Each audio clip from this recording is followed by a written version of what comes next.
Hey, Layne, really quick, I think you're the one that's not muted right now. Oh.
Welcome to Midwest Paranormal Presents Paranormal Soup. I'm your host, Jason Bland, and tonight we have our guest, Layne Dalfen, Dream Interpretation. Have a Good Dream. That is what her book is. She's got a 2-book series. We're going to talk about our dreams.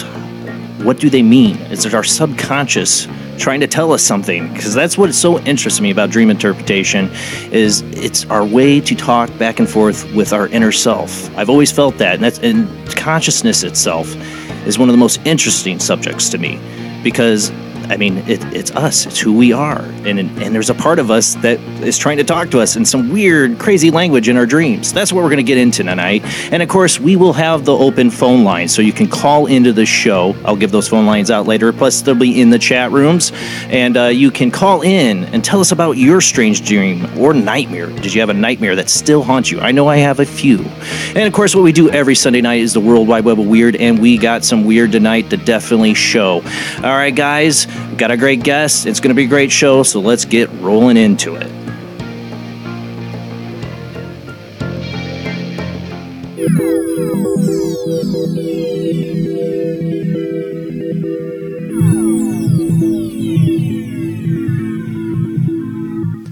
Welcome to another night of Paranormal Soup. As I said before, I'm your host, Jason Bland. Just checking to see, make sure we're live. Sometimes it gets weird on me, like doesn't want to show me if I'm live or not. Hopefully I am. Sometimes my leak is weird. Are we live, Jamie? Give me a test here. Still a little nervous. This is our third time doing this. We're good to go. We are Good to live. go. Sorry, I get a little nervous because this is our third time. We're streaming live on Facebook and YouTube simultaneously after we left Late Night in the Midlands Radio Network. And we will be returning to internet radio. I'm working on a few things, partnering with some people. I'm looking at a number of options for Paranormal Soup on internet radio because I know we had definitely people that discovered this show there. And some of them joined us now on the webcast, and thank you for doing that.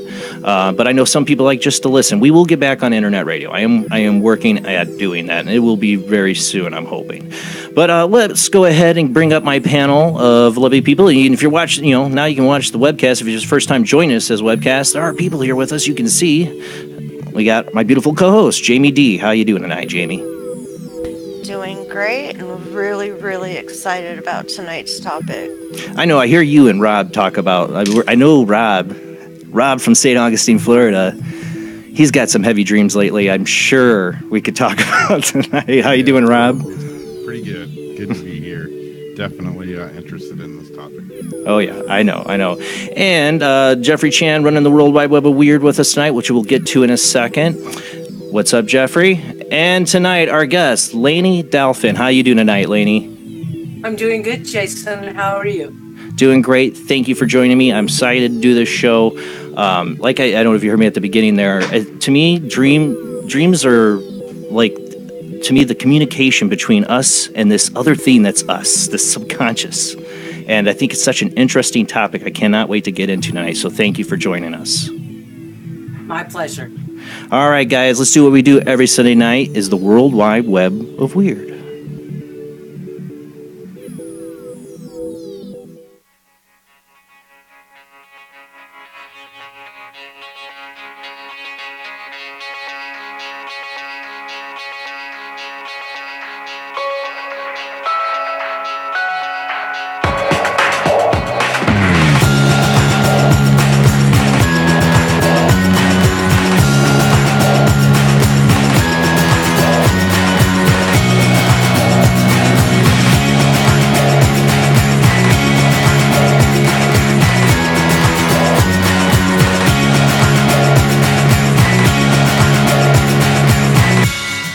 Tonight on the World Wide Web of Weird, we're going to start off with something we've been talking about probably last couple times on the World Wide Web of Weird, is China going to the dark side of the moon. As everybody who watched the show, and maybe you're new and you'll find out tonight, is I have a big interest in aliens and the moon. Like, I have a huge interest in that. And so I've been paying attention to this China moon mission, wondering if they'll discover anything. Well, they are doing some science while they're up there, and this comes from Unexplained Mysteries. Cotton seeds have started growing on the moon.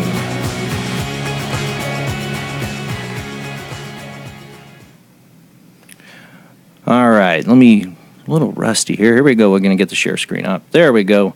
All right, guys, we're going to roll into this one from Unexplained Mysteries. Cotton seeds have started growing on the moon, and a world first seeds carried to the moon aboard the China's Chang'e 4 spacecraft have actually started to sprout. Contained within the sealed miniature biosphere, along with the air, water, and nutrients, the seeds, which include cotton and potatoes, are the first ever to start growing on the surface of another world. Up until now, the only seeds grown in space were on an orbiting space station. The news marks another major success for Chang'e 4, which has already made history by becoming the first spacecraft to ever touch down on the far side of the moon. By demonstrating that it's possible to grow plants on the lunar surface, it has opened up the door to the possibility of seeing humans living and working on the moon for long periods of time. It suggests that there might not be insurmountable problems for astronauts in the future trying to grow their own crops on the moon in a controlled environment, said Fred Watson. I think there's certainly a great deal of interest in using the moon as a staging post, particularly for flights to Mars, because it's relatively near Earth. And that's what I've always said. It's like, we need to get working on the moon first before we go heading off to Mars. We need to get all set up there, test out a base on the moon before we go jumping off to Mars. I think we're nowhere near yet going to Mars because haven't been doing nothing on the moon, and we should all be asking why. Why is it taking us so long to get back to the moon, and why have we still not? China's there, right? Or are they? Let's move on to Article 2 of the World Wide Web of Weird. Is from UFO sightings only.com. Stage prop line in front of China's moon rover in new photos. It didn't take long. Sure didn't take long for somebody to doubt that they are actually on the moon. Nope, didn't take long at all. This came from January 14th was the date of this discovery. Dark Side of the Moon, China rover. This is from the article. Wow, I just took a look at this amazing panoramic photo of China after they landed the rover on the dark side of the moon. And what did I find? I instantly noticed a stage prop line for placement of the rover in the photo. That's right, someone mistakenly placed a line in the front of the rover and forgot to erase it, or they should have made the line much smaller. This screams staged event altogether. This is very disappointing, but I guess China may have decided since NASA faked the first Apollo moon landing, I got away with it, and then China wanted to in on it too. Sure, I would be wrong, but if you look at the original photo, you will see that there are no other lines in the entire giant panoramic photo. OMG, I gotta use the OMG. OMG, this is so very disappointing. I noticed the lack of moon rocks on the entire surface of the moon, which is exactly what the first Apollo moon landing also showed, a sign of being faked on stage. I sure hope that I'm proven wrong on this one. This is not what I wanted to find in this photo. You know, who could knows? It could be a reflection or something. I don't know. I mean, it could have been an impression in the dirt. I mean, if they're really going to do it, do they really need to leave a stage line on the moon? I mean, are they really need to do that? I mean, you think if they were going to pull off this kind of fakery, they would just mess up and leave a stage line there? I don't know. I'm willing to give China the benefit of the doubt. I don't know why I shouldn't. But I'm willing to give them the benefit of the doubt. I mean, maybe I don't know. Unless we're all in agreement. If China didn't go to the moon and they're faking it too, that really would be bad. I mean, something's really up going on the moon. My inner suspicions about the moon might be true because they can't go there because of somebody else is there. But I don't know. I think this is just a little overreaching because of this line. Look at the line. It's a stage prop line. No, I don't know. Well, let's move on. Number 3, all right. Now, I've seen this popping up a lot lately, and there's a new article from BusinessInsider.com.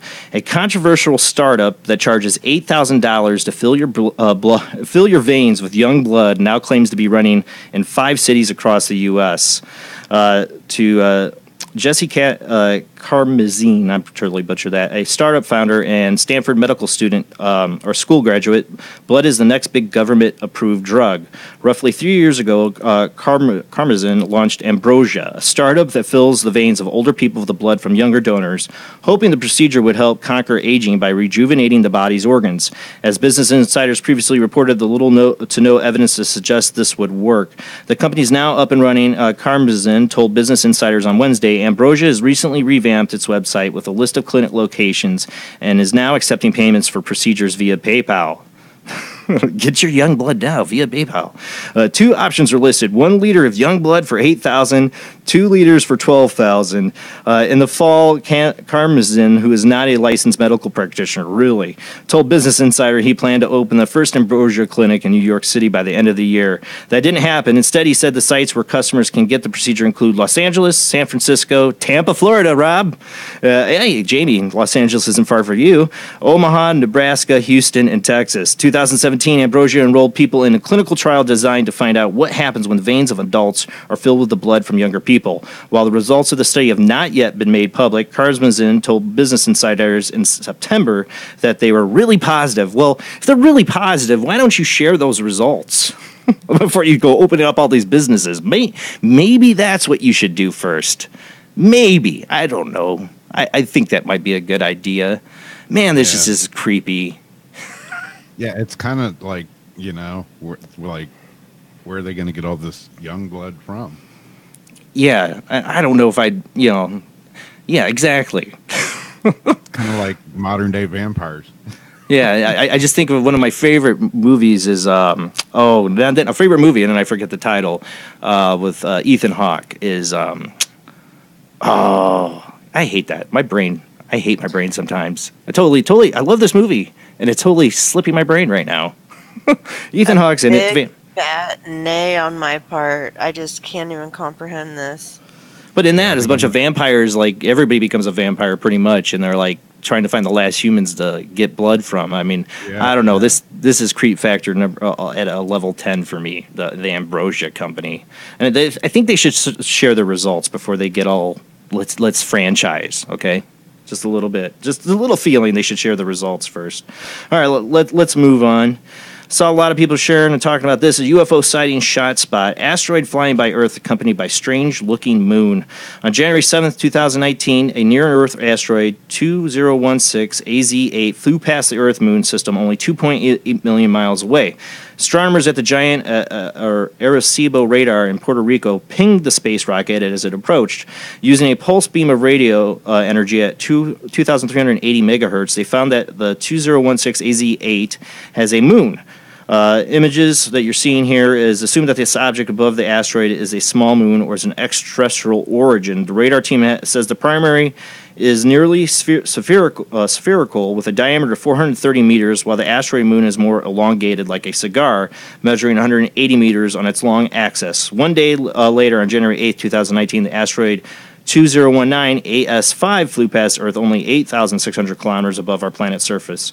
Despite this, the asteroid was closer to our planet than many satellites. It was discovered 9 hours after the flyby. That's a comfortable thought, isn't it?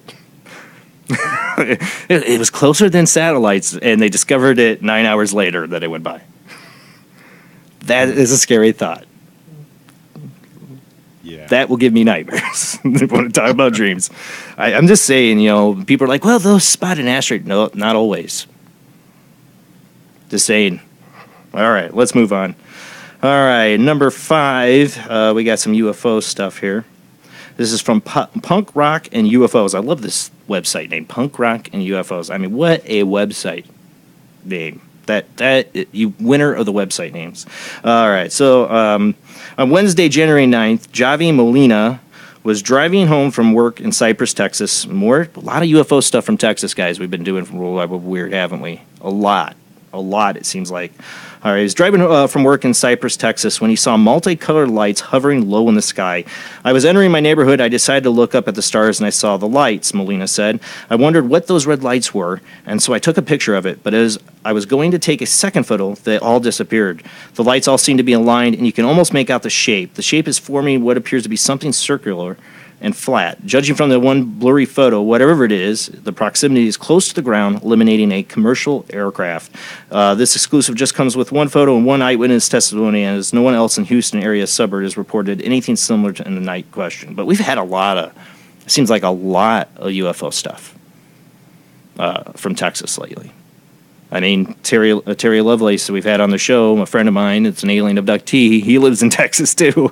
So we share some stuff. Sometimes we correspond. And, I share him some of the stuff. I've realized I've shared him a lot of stuff from Texas. I'm like, hey, here's one in Texas again, Terry. Here. Maybe they're coming for you. I don't know. But there seems to be a lot in Texas lately. All right, let's move on. We got a couple last ones are ghost photos here. All right, this comes from the Sun. Hell's Bells. Mysterious ghost child appears in bell ringers. Selfie near the 12th century Devil's Doors, and they fear it may be the Antichrist. Wow. It does look very Damien, or Damien. I have a kid. The kid I was watching tonight is Damien, not Damien. So I said Damien. I love you, Damien, but you are a little hell child. You're a great kid, though. Damien. Yeah, it does kind of look like Damien in that picture.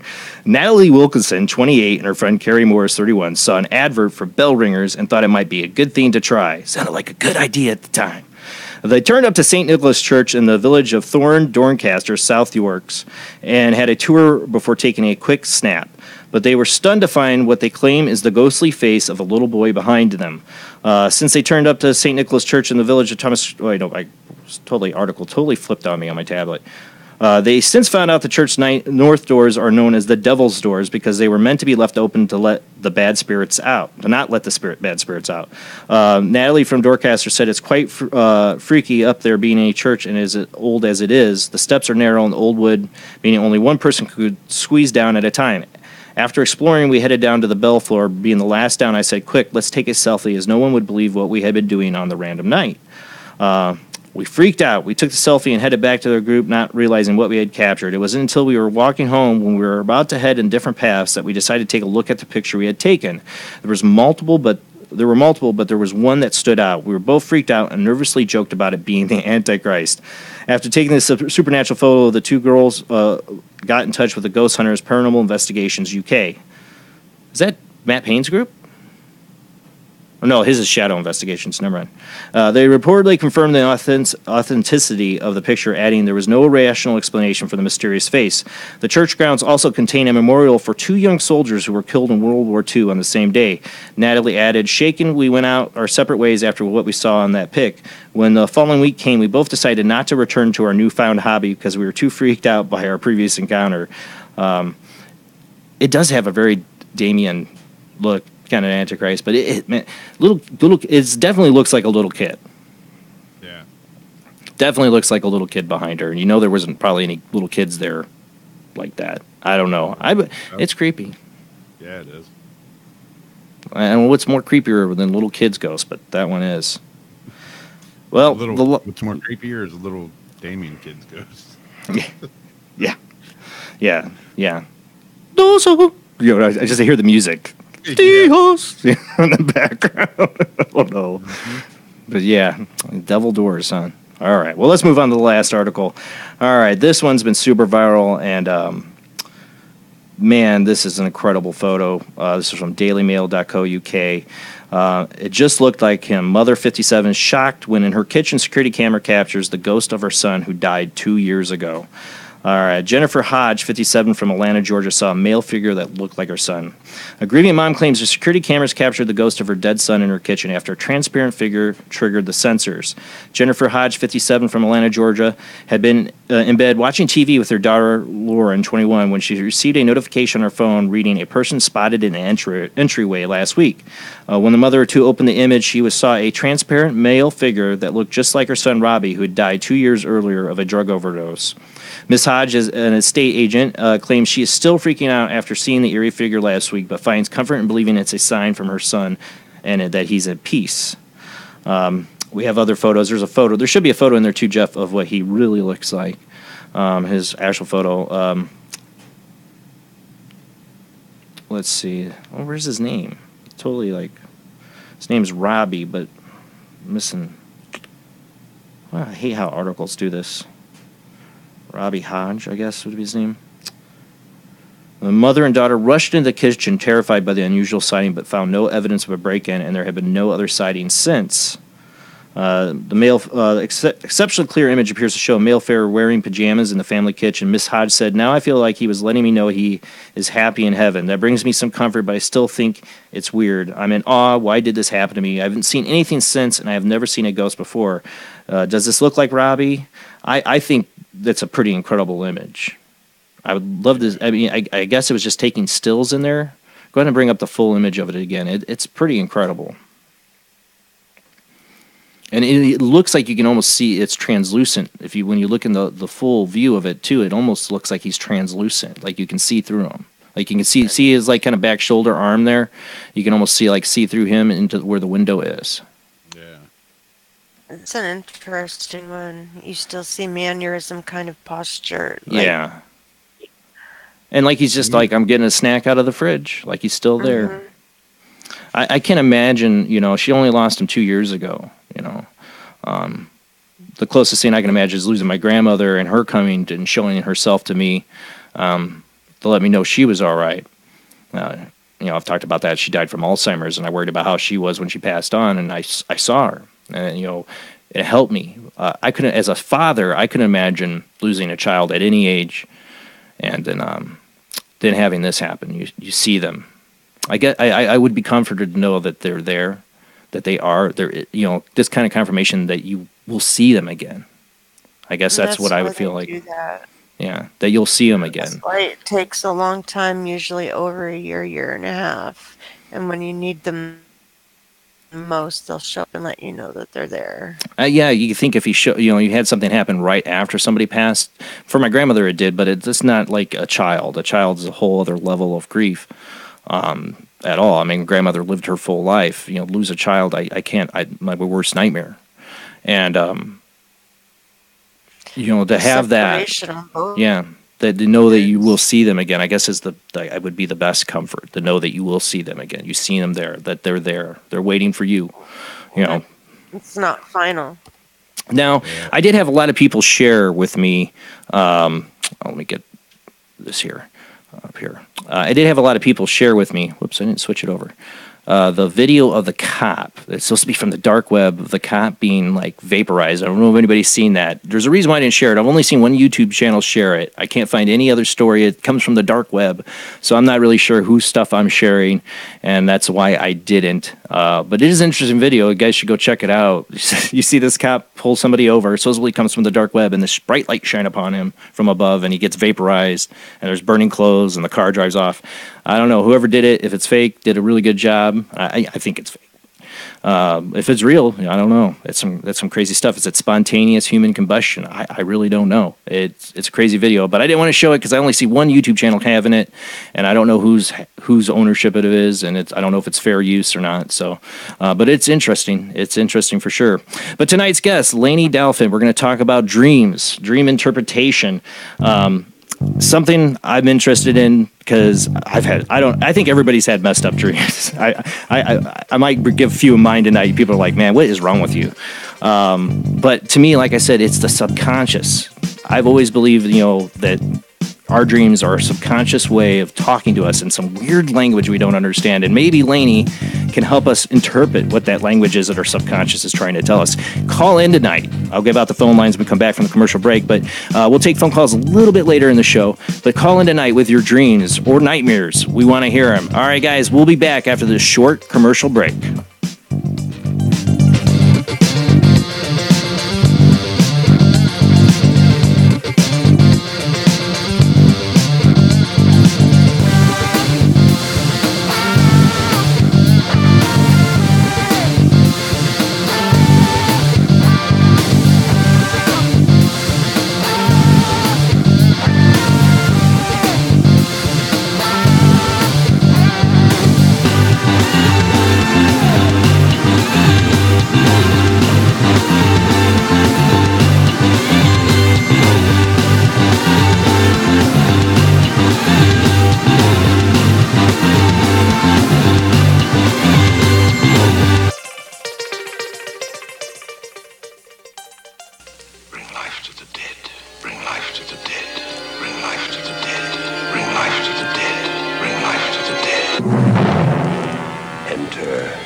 You were brought here for one purpose, necromancy. A ceremony dating back to the pre-Christian era.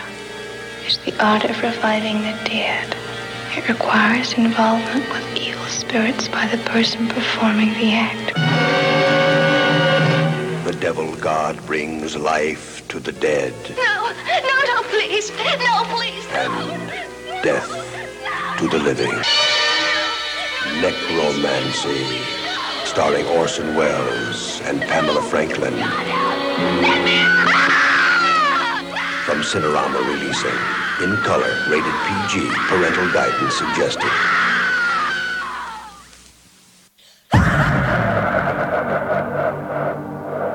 If you are interested in discovering the truth about the paranormal and want to hear from leading researchers in the field, join Justin Brown on his 3 weekly shows named My Paranormal Soapbox, Necromancer Live Show, and the Supernatural Symposium, live on Facebook, YouTube, and InterfaceDeath.net.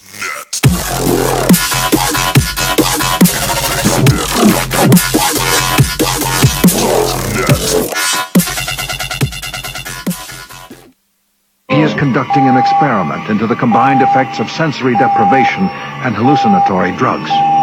The subject of the experiment is himself, and the experiment is out of control. Ken Russell's Altered States, a film that must not be missed, is in the West End now. Altered States, Certificate X. Hello, I am Fernando Martinez. I think by now you know I am an emotional kind of guy. People stop me in the street and say, Fernando, what the hell is wrong with me? Silk shirt, hairy chest, enough aftershave to drown a household pet, but I still cannot get a woman. I tell them you are an ignorant fool. Without a symbol of power and fertility around your neck, what kind of woman is going to respect you?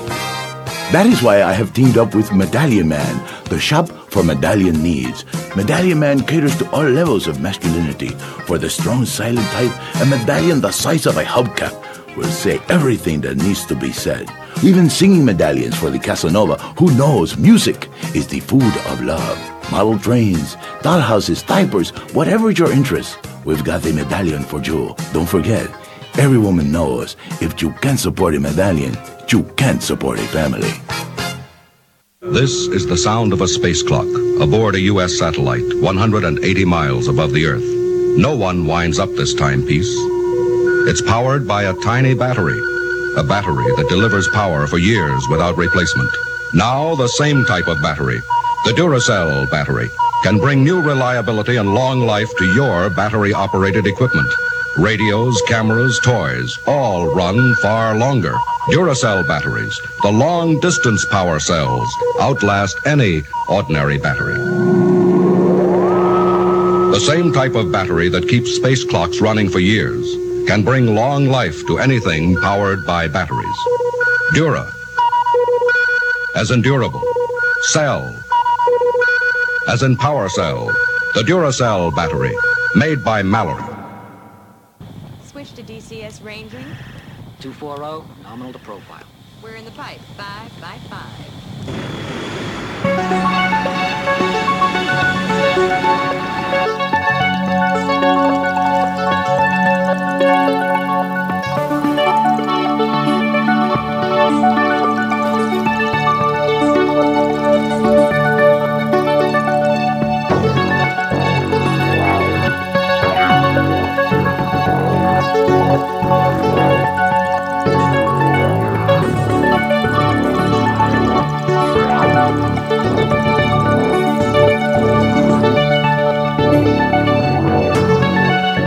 Tonight on Paranormal Soup, our guest is Layne Dalfen, featured on ABC, NBC, Global TV, CTV, WGN, and other TV networks on numerous radio programs and in magazines in the U.S. and Canada. Layne Dalfen is a renowned expert in helping ordinary people decode their nighttime dreams. With 45 years of dream work behind her, Dalfen operates the Dream Interpretation Center in Montreal, where she has been providing guidance on dream analysis for individuals and professionals since 1997. She has been a lecturer for counseling students at nearby Concordia University since 2005. Dalfen's interest in dream analysis peaked when she underwent psychoanalysis for depression after the birth of her first four daughters, birth of her first four daughters who was born with Down syndrome. She went on to enroll at the great Gestalt Counseling and Training Center's certificate programs and later studied with Dr. Leo Gold of the Alfred Adler Institute in New York. A member of the C.G. Jung Society of Montreal, Dalfen is also an active member at the International Association for the Study of Dreams, where she has served on the board. While she continues to do private consultations on the phone or via Skype, Dalfen also offers workshops for those wishing to learn her unique system. In addition, she reaches a general audience eager to interpret their own dreams with her 2-book series, Have a Great Dream. And that is going to be our subject tonight, guys. We will have phone lines you can call into the show. There's a number of ways you can do it. There's the phone lines, 219-230-4444. There's also 260-225-9419. And then there's the Skype IDs, OOJBland00. There's also the Skype ID JBland Paranormal Soup, or the video Skype call-in line. You can call in, we can see you. That's Soup Live Chat 800 Live Chat. Call in, tell us about your dreams. Tell us, is it a dream or is it a nightmare? I know there's some nightmares out there that have haunted me for a long time. Tell us about yours. All right, let's get to our guest.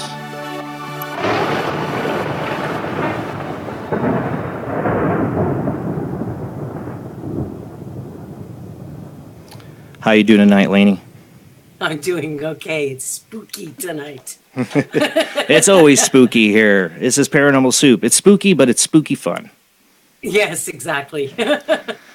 So starting tonight, for you, I'd like to start kind of a little bit. How did you get involved in dream analysis? I know I said a little bit after you had a child born with Down syndrome and suffering depression, but what really led you into that you thought this was something that could help people? Well, it was kind of a natural way to go for me because I'm a person who has fantastic dream recall, and I have since I'm a little girl. And so I've always been fascinated with dreams, and my father was, he was the one out of the couple that would come in the middle of the night. And when I was a little girl and I had a nightmare, he would come into the room and he never said to me, "It's just a dream, go back to sleep." He would always engage me and say, "Oh, tell me your dream." And I would tell it to him. So he encouraged me to have an interest in dreams. And what he used to say, he didn't realize that he was using Carl Jung's active imagination. But my father used to say to me, "Okay, it's time to go back to sleep. So I'm going to say to myself, say to yourself, I'm going to have a dream.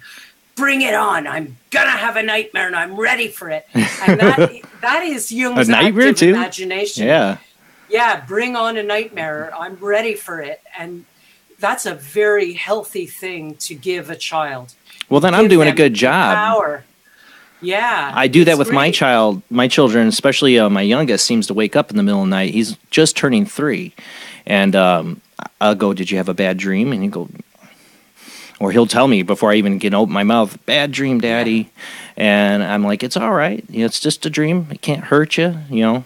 That's what I tell. Yeah. That's what I told my other son. He doesn't really ever complain about dreams. After he had about the same age. It was 3 years old for my oldest son. It'd be the same age. Well, now started to have those dreams.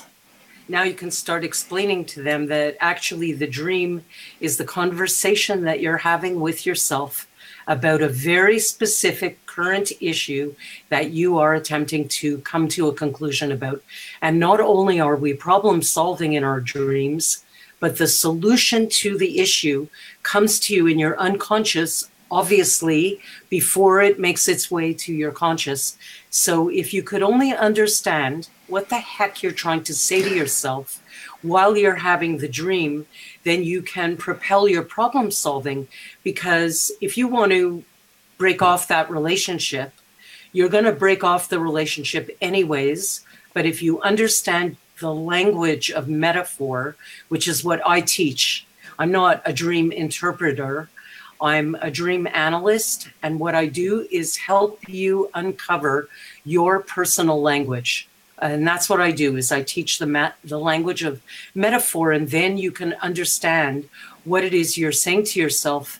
So what starts out sounding like an insane dream, once you uncover it, suddenly it makes perfect sense.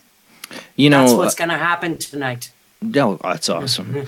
Well, there's a billion books out there. Look up, what does your dream mean? There's so many books out there. But that's what I always thought. It's like if you're talking about your subconscious or unconscious, that's talking to you. That's what I've always been fascinated by it. What a dolphin means to Jamie might mean something completely different to me. If I had I'm swimming with the dolphins or something, that could be totally two different things meaning wise for each of us. Or to me, my name is Dolphin. I guess that's subconscious. But I was just to finish. After I had my daughter Tina. Not so long after, I became depressed, and I was very fortunate to obtain the care of a brilliant psychoanalyst out of New York who actually had moved to Montreal. And in my early 20s, I was 21 at the time. Today I'm 66, by the way. And when I was 21, I wasn't so well able to articulate my feelings, but I'm a dreamer. And so I used to go to the sessions with the shrink, always with a dream. And that was where I learned that we are having a discussion with ourselves. The dream is that conversation. And so just because of what you said a minute ago, I just want to dovetail it to say to you that every single memory and association that you have ever had since you're born is there in your subconscious mind. I call it, you can call it a database, because for your age group, it's a database. And for my age group, it's a filing cabinet. Filing cabinet. The way I was learned was a file cabinet. Exactly. I'm not that young. I could think of a filing cabinet. Yeah, totally. Database. I do think of it like a computer. Right. And when you want to say something to yourself, that database opens up and you have a host of images that you can choose that to say something to yourself. So, for example, it's funny, I was just on TV a couple of days ago, and I used as an example, my husband's name is Andy. You'll probably hear a lot about him. But if I'm aggravated with Andy and I want to discuss the matter with myself when I'm sleeping, the filing cabinet will open up, and every single boyfriend that I ever had in my whole life, they are all become interchangeable with Andy. And you will probably pick someone you were in a relationship who made you feel exactly the same way that this person today is making you feel. So in other words, if I have an argument with him and somehow at the end of it, I walk away feeling rejected, I might pick a boyfriend that I had when I was like 16 years old who made me feel precisely, because the subconscious is so sophisticated. I'm sure by the end of the discussion tonight, it's going to freak you out because it's just so precise and miraculous that it'll choose exactly the right person that made you feel exactly the way you're feeling today. That makes so much sense to me, and maybe relieves me of a little bit of guilt because I'm a married man and I love my wife. But yeah, I'll have a dream about an old girlfriend. I'm like, I'll wake up and go, oh, you know, like, oh, why did I have that dream? You know, Yeah. I'm not going to get into details about that, but it'd be like, oh, like a little guilty, you know, that feeling. So basically, so if I have a dream about an ex-girlfriend, it's... You mean if it's a sexual dream? Is that what maybe? Well, for asking for a friend, Jason. you know, just asking for a friend, not talking about me. No, You don't even look the type. My wife's asleep upstairs, but she might rewatch this later. But well, yes, but for example, if you're, is it okay to say horny? I think so. Yeah. If you're horny and you haven't had sex for a while, one of the functions of your unconscious will be to remind you what that feels like. And Alfred Adler would have said, you know, where Freud was looking into the past and Jung was looking around at the wider view, Alfred Adler was, his motion was forward, and he would have said that the dream gives rise to an emotion that helps move you forward towards the goal. So if you haven't had sex in a while and you're so bloody busy that you're not even thinking about it, that you almost forgot what it feels like, then you'll go to sleep and you may have a sexual dream, and it reminds you that that feels good, and you should take that feeling and run with it. But why does it have to be my ex-girlfriend? I do have them with my wife. You know, I do have dreams about my wife, but still. But it's fine because we are very metaphorical, and maybe you'll choose a girlfriend that you had from years ago who was a horny girl, and maybe that's what it takes to get your motor running. That's right. It's the association. It's association, but I might be picking a girlfriend because she made me feel like a certain way or maybe crappy. You know, because that's what I think about a lot of my ex-girlfriends. You know, saying there's a big difference between them. I would have never married any of them. I married my wife because she was definitely the one. They maybe didn't make you feel rejected. Well, that would be up to Jason to examine why he chose a certain person on a certain week. That's how you do it. It's a constant interview that you're having with yourself. And that's what I do, is I interview the dreamer, and it's not, dream interpretation, the dreamer will tell me the dream and I'll tell them what it's about. And I don't do that. Right. In dream analysis, the dreamer tells me the dream and I interview you. I ask you questions. I use pen and paper to write like a maniac while the dreamer is speaking, because I want to capture the dreamer's language, not mine. I don't want my database. Right. I want the dreamer's database. And so that way I can end up asking questions and the dreamer tells me what the dream is about. Is it kind of like you're searching for associations between what they're seeing? Right. And what you need to know is, and this is very important, I should have said this in the first place, is that at the first level, the dream is always about something that you either thought about yesterday or something that happened to you yesterday. And the job that you and I do is the first goal is to get you to tell me what is the situation that happened to you this week in your current life that triggered this dream. And so the dreamer ends up telling me what the situation is. And I think I'm going to give you just, why don't I give you one of my favorite dreams, and it'll just that's what I was going to say. Then you're going to know exactly where I'm going with this. So this dream appears in my second book, A Deeper Discussion.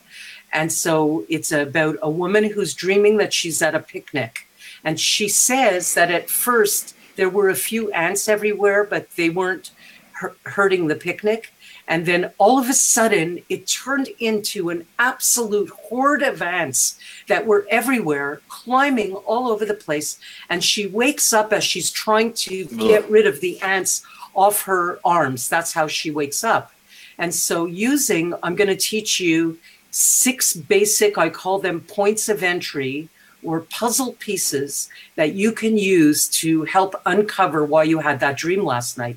You try one piece, it doesn't fit, you try another. So a feelings point of entry is an easy one to use. And I asked her, how did you feel in the dream?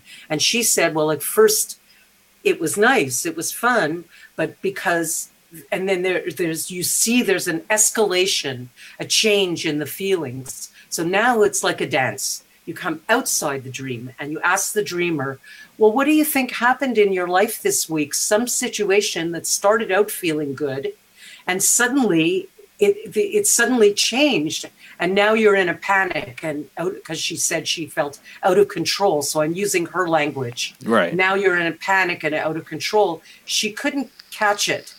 But when I asked her using a symbols point of entry, if I'm a little girl and I don't know what a picnic is, could you please describe to me what is a picnic? She said a picnic is when hopefully it's sunny outside and you go and eat outside of the house on a blanket. And that was that dreamer's way of discussing an affair that she was having. Ooh. Because when I asked her about food, because she said you eat outside of the house on a blanket. Yeah. So I asked her to describe what is food, and she said sustenance. So she's getting her sustenance outside of the house. And that's how she was discussing the affair that she was having with herself.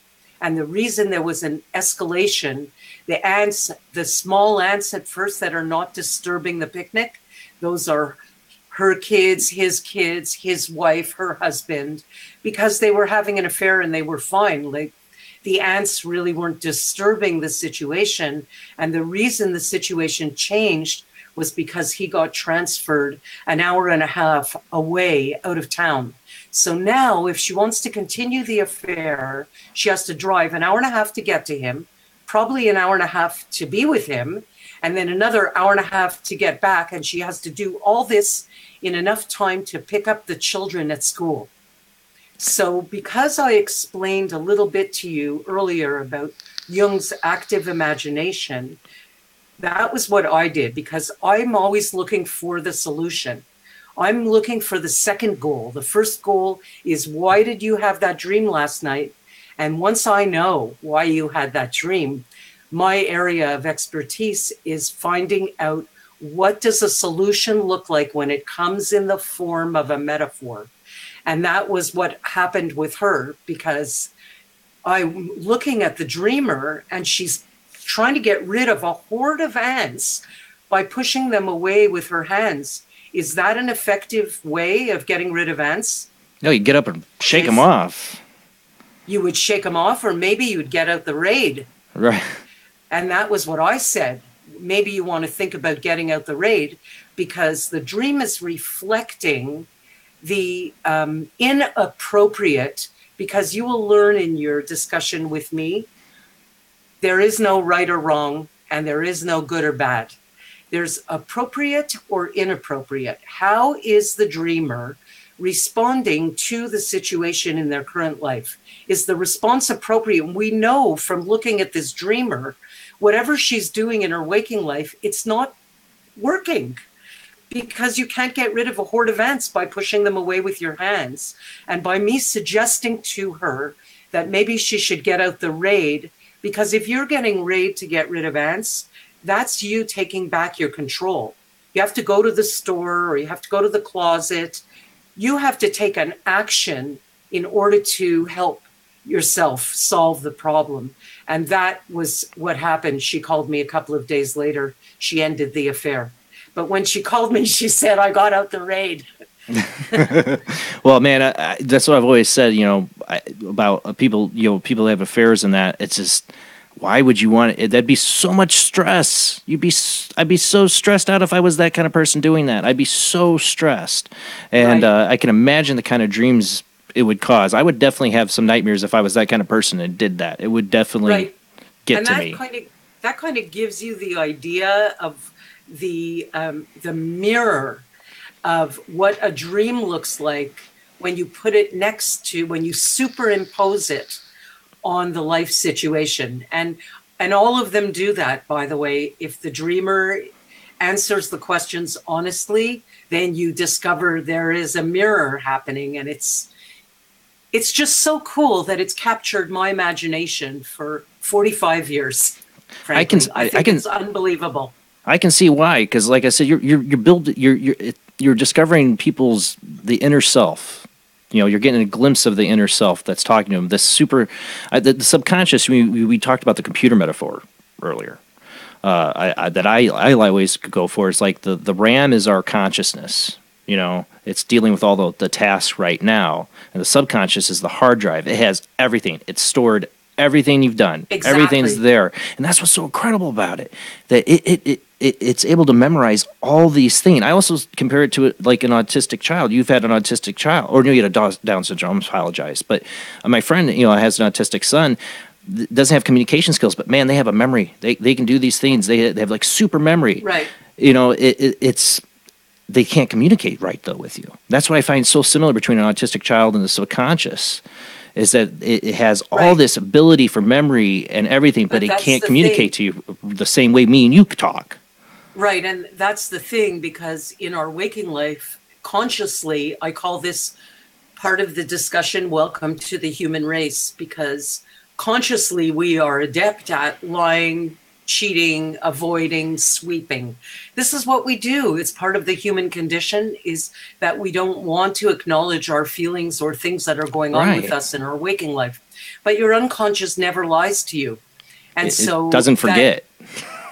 No, and your healthy unconscious will give you a nightmare or a recurring dream, and that will be your healthy unconscious succeeding in grabbing your attention to encourage you to talk about whatever current issue is going on in your waking life that you seem to be avoiding. Well, it's like your client, she was probably going through her day like not going, I'm having an affair, probably like, no, let's not think about that right now. Let's not think about my getting caught or all the stressful things. People push that away. They push it away. Right, exactly. And she wasn't really stressed about the affair at all. It was the fact that he moved out, that he got transferred at his work and he had to move an hour and a half away. And that was what caused the stress. About I don't get that with a person though. I don't get that with a person though. Like, how could you not be stressed out? Like, oh my God. I don't know how people do that. I don't know. Yeah. So she's only stressed out because he moved away. Going to make the affair a little bit harder, Exactly. But I'm not trying to judge her. I'm sorry. It's just I just don't get how people could be totally stressed. I'd be having complete nightmares. You talked about a healthy a subconscious, right? What's an unhealthy? Is there an unhealthy subconscious? Well, I just mean all I mean to say is that a nightmare is a good thing. Yeah, I get you. Okay. Why I also call it. That's why I call my site haveagreatdream.com, and why I call the books Have a Great Dream, because people think that a nightmare is a bad thing, but it's not. It's a great thing. It doesn't feel like it at the time, Layne. It doesn't. But if it succeeds in grabbing your attention, then your unconscious has done a fine job. A healthy job. That's what I mean to say. I've always tried to pay attention to my nightmares. I don't have a lot of nightmares. Not like I probably did more as a kid. But I really don't have I don't have too many. Have more. Oh yeah, I know I did. I mean, now as an adult, I know I'm trying to remember the last real nightmare I had. You know, I don't have so many. Right, and the reason why we have more as children than we do as adults is because we don't have the same.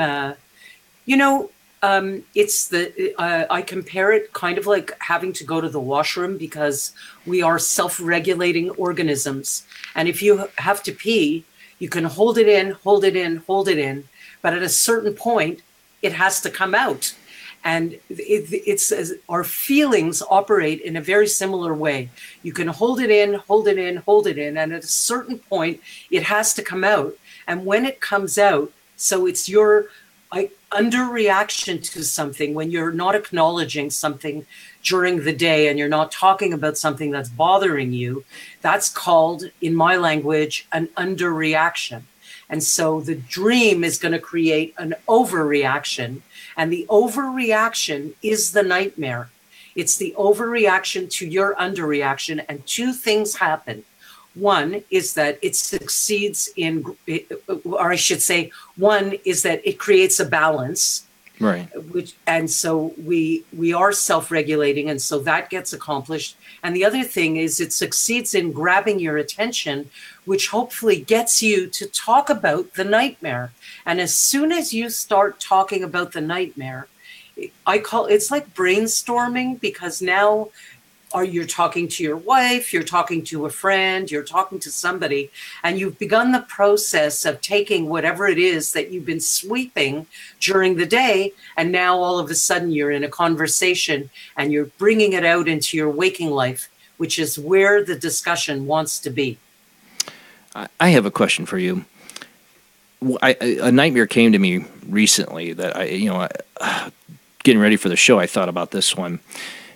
You talk about the subconscious having like super ability to remember things. Now, can the subconscious know if you have a medical problem you're not aware of? Because I had one of these nightmares where I was with my wife. We were checking out this house in this dream. And I'll tell you this, I have a lot of dreams where I'm at a house checking it out. Maybe that's because I'm a paranormal investigator. Okay, I'll put that out there. But I've had those dreams for a long time, even before I was an investigator. I'm always going to these big abandoned, like it'll either be an abandoned mansion or it'll be a totally done up mansion, back and forth, either one. It could be both. But we were checking out this house in this dream. Like I've had these dreams a lot. And I start to have this thing in my throat. And I like something's wrong with my throat, and then I die in the dream. I have a lot of death dreams. We can get into that tonight. Not always nightmares either, but when I would have nightmares years ago, a lot of them would be death dreams. Well, this was one, and it scared me so bad when I woke up. I told my wife, I said, I'm over 30 now. I probably should start seeing a doctor. That might be a good idea. And my wife's like, yeah, right. I've been saying that forever, dummy. You have been listening. So I went to a doctor, finally. And the first thing he discovers, right in the exam, he goes, I feel something on your throat. And that's so great. Yeah, so like 2 weeks later, or 2 months later, here I am. I get a half my thyroid taken out because there was a lump on it. Turned out to be cancer. It wasn't cancerous though. But I found that so odd that nightmare propelled me to go into the doctor's office, there was something in my throat. Right. Isn't that great, eh? Yeah. I want to just touch back to the children thing, because you were saying that you used to have a lot more nightmares as a child. And I was going to say to you, like, one example I like to use is that my dad was a European. And so he had a temper. He was just the nicest guy, but he had a temper. And if he was yelling at me when I was 6 or 7, I couldn't say to him, and none of us are in the position to say to our parents or teachers, hey, I don't like how you're talking to me right now, so I'm leaving the house. Like, you're not, we don't I don't know, my 7-year-old has said that to me. Yes. But you don't actually have the power to, you're right, that you would as an adult, to leave the house or to leave the discussion and, come back a few hours later or something like that. So that is an automatic underreaction. And that's what I'm meaning when I'm talking about the self-regulating balance, because we don't have the power. And because we don't have it, those feelings need to go somewhere. And that's why children have more nightmares, because they have a smaller voice. They're not in control. They don't have the same control. And so the frustration or whatever it is that you feel when you don't have the control you need or want, and you don't like how your teacher is talking to you, or you don't like how your parents are talking to you, or if you don't like that your parents are fighting, so whatever it is that's going on that we don't have the same control over when we're children, then that's why you get more nightmares. It makes a balance. It makes a lot of sense, because, as a father, just watching my children, I can see it, because I'll know if we have a bad day with my 3-year-old, or he's soon to be 3, that there's a good chance in the middle of the night I'm going to have a nightmare coming up. I'm going to have to deal with it. He's going to be waking up. And it makes so much sense, because for him, he can barely communicate. He's talking, but he has trouble. The biggest frustration with him is he's trying to tell me something, and I'm like, what are you saying? I don't get it at all, kid. And it's a screaming match, so I know those are usually nightmare nights, which there's a lot of them lately. And the houses that you were talking about, that you often dream that you're in a house, Carl Jung taught that the argument that he had with Freud was concerning a dream that Jung had about a house, and that the house represents you. It represents you. It's all the parts of the dream represent different parts of you. And what typically happens is the ego, or you, take the part in the dream that you feel the most comfortable with, and you give out all the other parts of the dream to different parts of yourself, all from your unique database. That's where you get. So in other words, I wasn't going to go deep yet, but if we have time before the commercial, I would go deep right now. Go for it. We got time. Okay. When we're born whole. We come into the world with a plethora of potential. You come in, you have the ability to be selfish, to be giving, to be shy, to be assertive. Maybe we're the joker in the family. Maybe you were the comedian.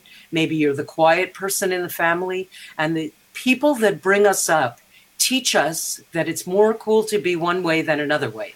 And so we become what Frederick Perls called over-invested in some aspects of our personality and under-invested in others. I like to call it, because I think this is a better way to call it personally, we become over-exercised in some aspects of our personality, and that turns into your knee-jerk reaction to things. Like if somebody comes at you about something, they say something to you, some of us, our knee-jerk reaction is to shut up. And other people, their knee-jerk reaction is to speak up.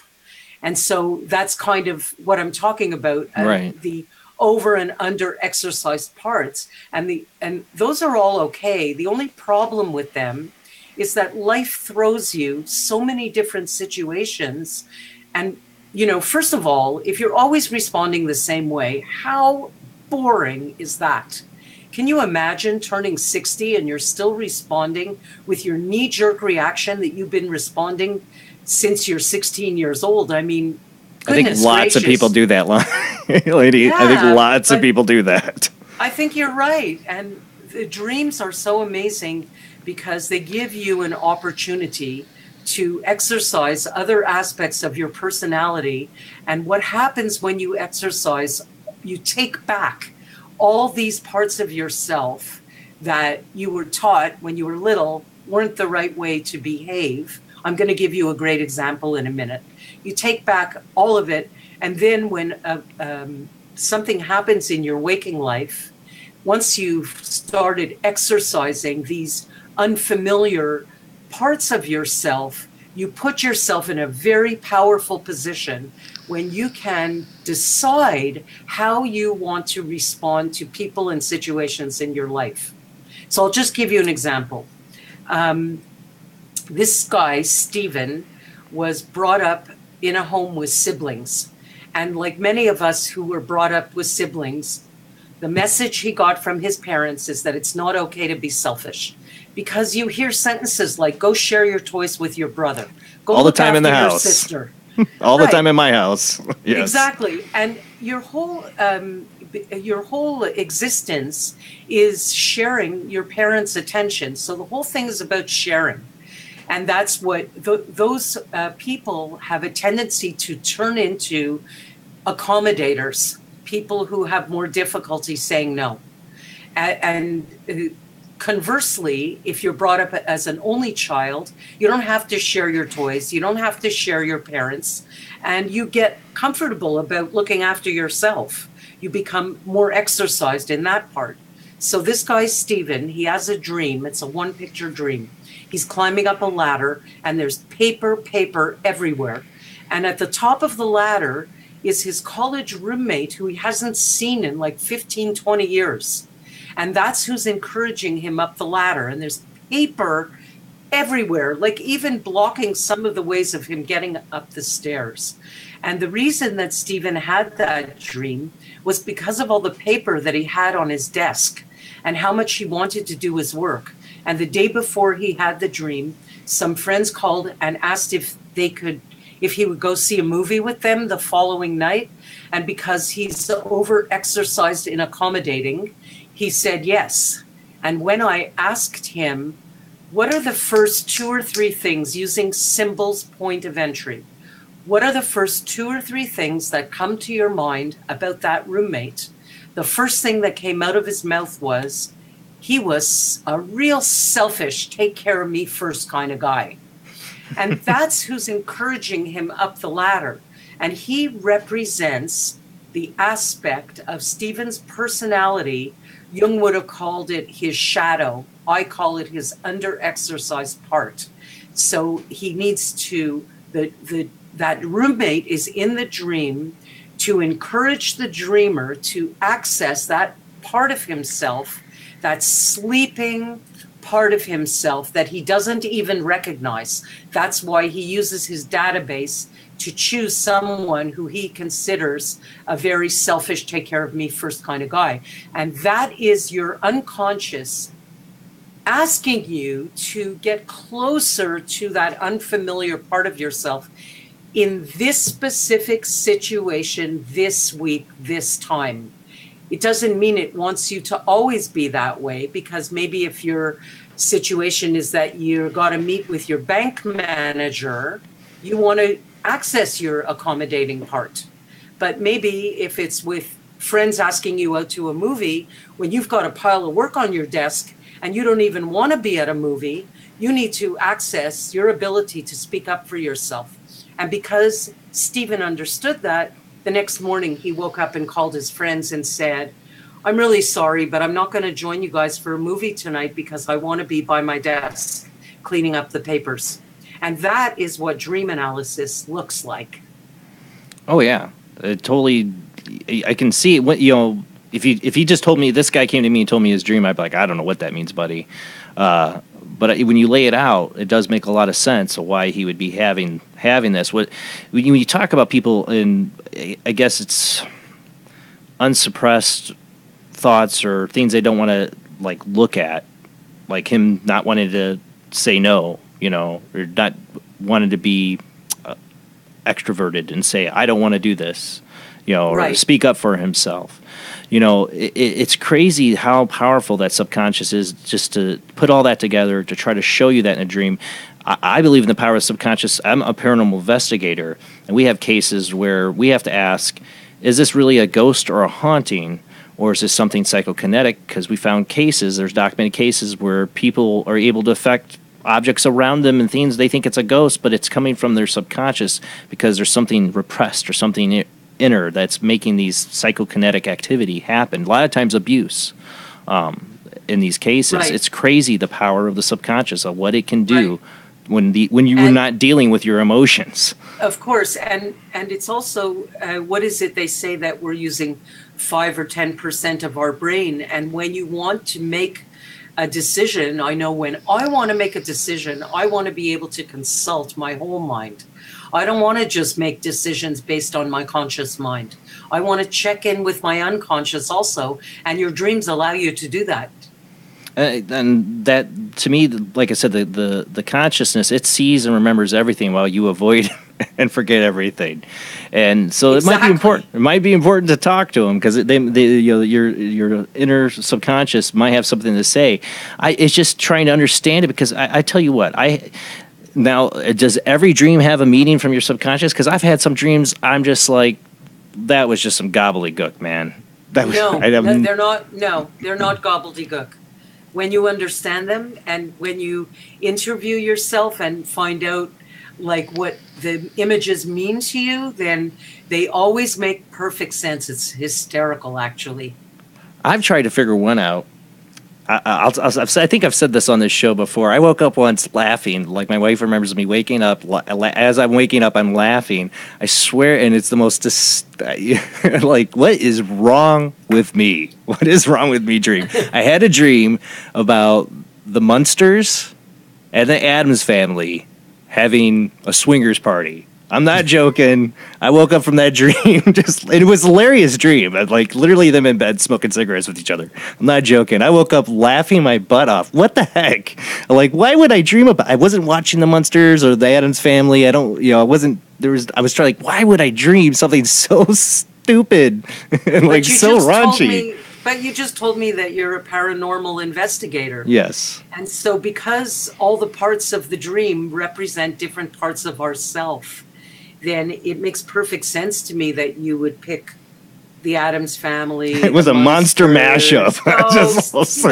It's all like in that kind of, it's got all that same kind of flavor to it, no? I guess that's the only thing I've ever been able to toss it up as, because that was one of those ones I was like, really? Wake up from that? Like, what the heck could that mean? It was very vivid. I've had that same dream too, Jason. What? Wait a second. What? I swear. What? That's a pretty unique dream there, Rob. That's And when you said you woke up laughing, that's one of my questions. Is that happens to me a lot? You wake up laughing? Wake up in the middle of I wake up and I'm just laughing hysterically, and I don't even know what I'm laughing about. Well, because you're saying you remember that you wake up feeling happy, but you don't necessarily remember the dream. Is that right? Is that what you're saying? Yep. Exactly. But you don't really even have to remember the dreams, because sometimes it's also just as effective to be in touch with how did you feel when you woke up. And you're saying that you wake up, that you've woken up laughing, which is wonderful. And that reminds me of a flying dream, because sometimes you'll have dreams that make you laugh, or flying dreams if you happen to like them. Because it's similar to what I was talking about earlier about a sexual dream, giving you that feeling, because sometimes life gets so full of pressure that you actually forget what it feels like to feel good. And you'll give yourself that kind of dream where something so funny happens and you wake up happy, because if there's a lot of pressure going on around you, you may forget what it feels like to feel happy. And so you give yourself that break in your sleep. Oh, that makes a lot of sense too. Yeah, it does.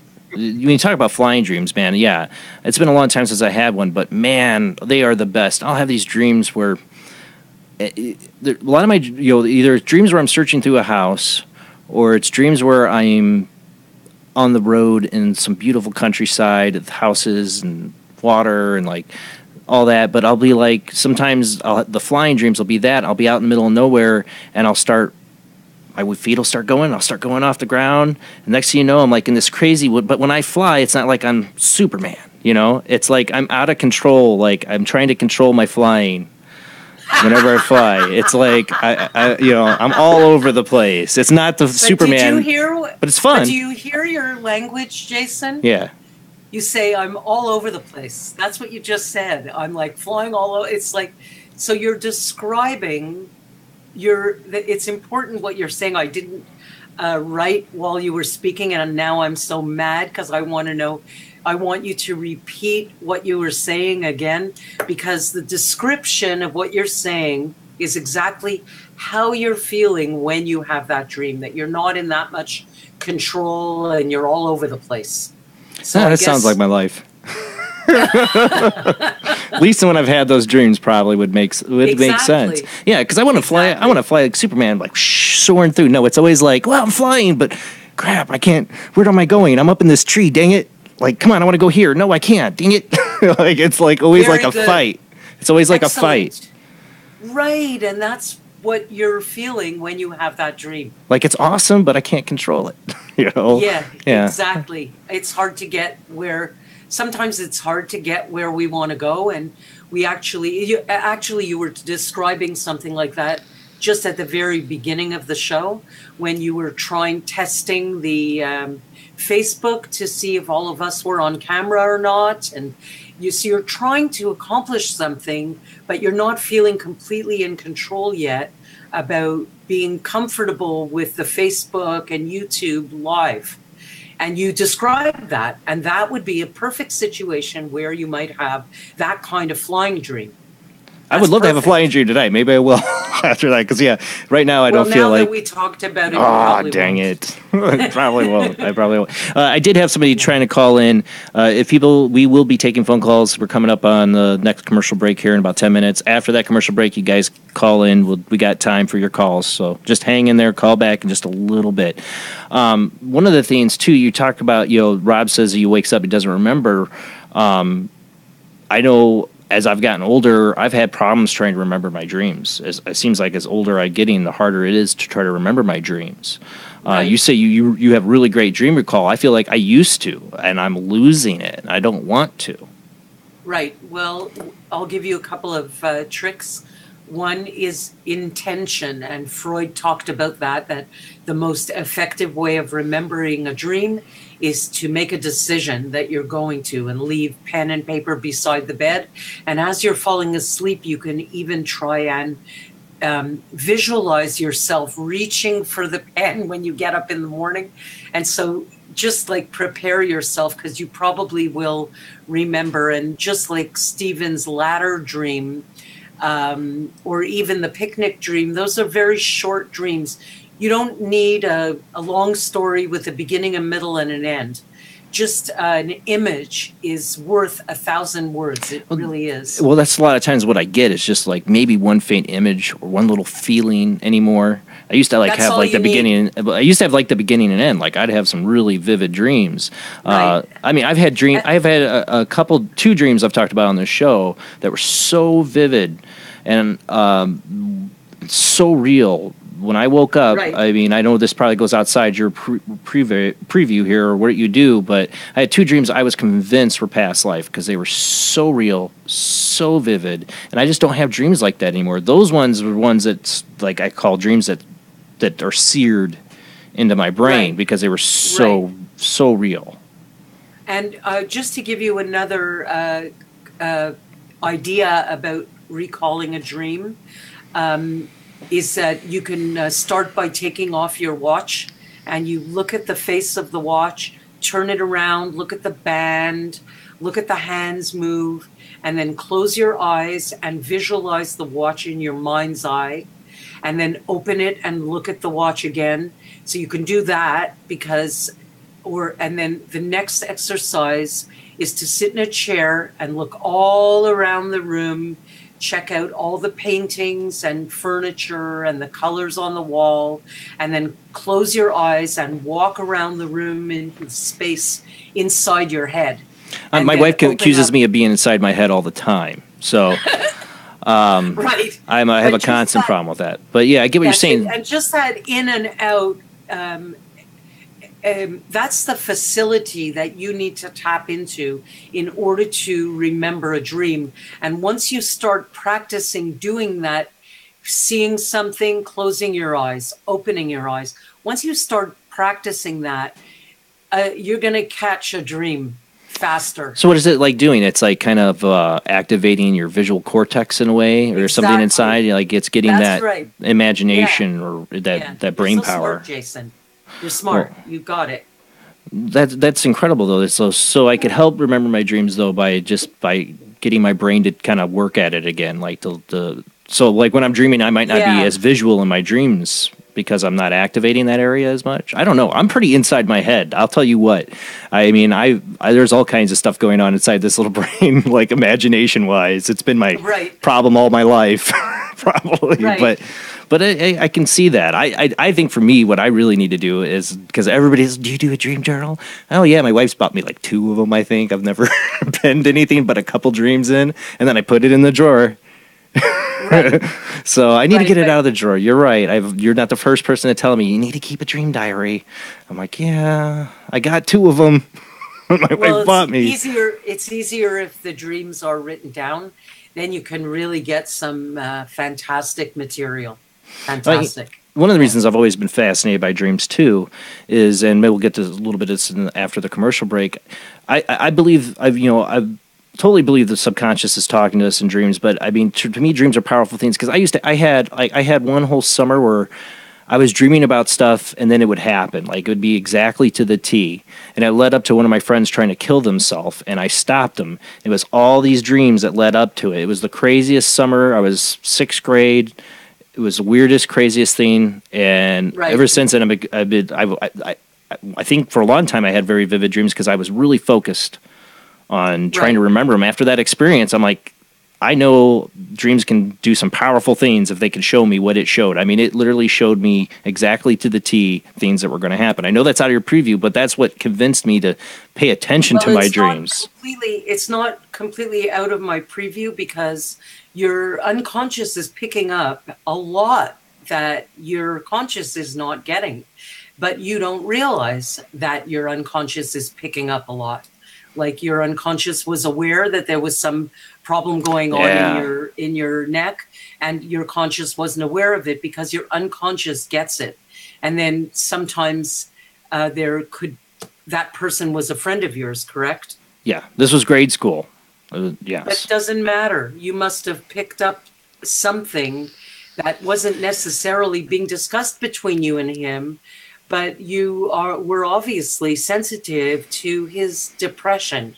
But there's things like though, this is what gets me though, Layne. There's things like when I knew all this was going to go down, the day that this happened, where I stopped him, is when we pulled up to his grandparents' house. He was having this birthday party. I saw this red barn. I'm like, stop. I'm like, oh my God, the whole dream came back to me, everything. And I knew how that night was going to end because I'd never been there before, but I had been there before. So that's one of the reasons I got so interested in dreams and trying to pay attention to it, because I was like, I blew it off when I had the dream. I think it was like 2 months earlier than that. I knew it had been a few months. It was all because it was that summer. I was like, I'd have a dream and it'd be a couple weeks later, and then it would be stupid stuff too sometimes. But it was like all leading me up to, after that, I didn't have it. I mean, I have had little similar experiences, but not as intense as that summer when these dreams led up to that. Yeah, and I think I think all of it is true. I think that we have ESP. I think that we also pick up on things that we're not realizing that we're seeing. I think that we're problem solving. I think that people who have passed on are visiting us. But we get into that. At the first level, the dream is you problem solving a very specific current issue in your life this week that's bugging you. And now I feel like giving you another example. So we might want to hold on. You got about 5 minutes before we go to commercial break. Okay. Well, so here's this woman. Okay. This dreamer is from 1997, but I still remember the dreamer and the dream. She dreamt about the Talk family looking for shelter, and the family's name is Talk. And she used the Talk family for 2 reasons. One, because it gave her a very sophisticated link to her boyfriend, because she knew the Talk family from when she was at camp. She hadn't seen them in many years, but that's where she met her boyfriend, at the same camp. So she used the Talk family to link her to the boyfriend. She also used the Talk family because she needed to talk to her boyfriend, because that's what I was wondering. bothering her, and she needed to speak up for herself. And the reason why she dreams that they're looking for shelter is because she was looking for shelter. She wanted to be able to say something to her boyfriend that she was pissed off about, and she wanted to feel safe, that he wouldn't break off with her if she would express how she really felt. And so she understood the language of the dream after the analysis and went to talk to her boyfriend. And about 3 weeks later, we had the ice storm in upstate New York, and it went all the way up to Montreal, where we lost our power for over a month. Oh, yeah. And at a certain point, she had to go to a hotel because she had to move out of her place because the lights were out for too long. And she ran into the Talk family looking for shelter at the same hotel where she went. So she was problem solving something that was going on with her boyfriend, but we used memories from the past, the present, and sometimes the future. The future. That is awesome. In order to problem solve something that's going on today. Yeah, what I've thought about it too is like with that summer I had is my like you said, I do believe like the subconscious picks up on all these things. It's gathering all this information and it's associating all these different things that it could pick up. Like you said, my friends was definitely having issues, major issues. And I'm a little kid. I'm not going to notice it, but the subconscious, it does. Yeah. That means it's got to be a super genius to pick up on something like that from another little kid, you know? And that's what's so amazing. Yeah, I believe it. It's so amazing. Well, we're going to get into that, people. You can call into the show tonight. Tell us about your strangest dream. After the commercial break, call in. I'll give out the phone lines when we come back from the commercial break. Guys, Jamie, Rob, share it in the chat rooms for me. Give out the phone lines. After we come back with our guest, Layne Dalfen, we're going to talk more about dreams. Maybe get into more of my messed up dreams. We should get into Rob's. Because Rob's got some doozies. But thank you, lady. Thanks for sticking in. Be ready for the phone lines. We always get some interesting calls. When we come back, we'll take your calls.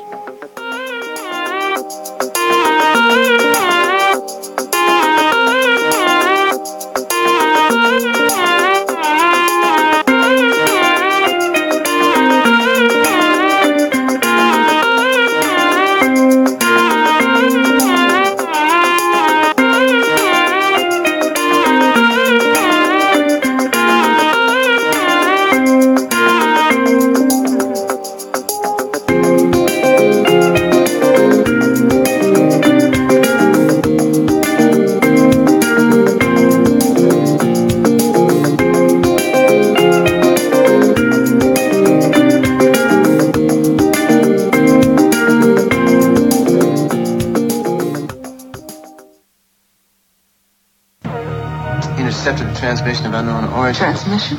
Out here? SOS. Human. Unknown. Alien.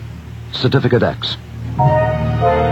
Exclusive engagement at the Odeon Leicester Square. Now. Any systematized transmission indicating a possible intelligent origin must be investigated. In space, no one can hear you scream. Paranation Magazine is a new paranormal magazine based out of Denver, Colorado. Our goal isn't just to give you the best paranormal content out there, but to promote paranormal unity. We're doing this by giving everyone an opportunity to tell their stories and to share their experiences.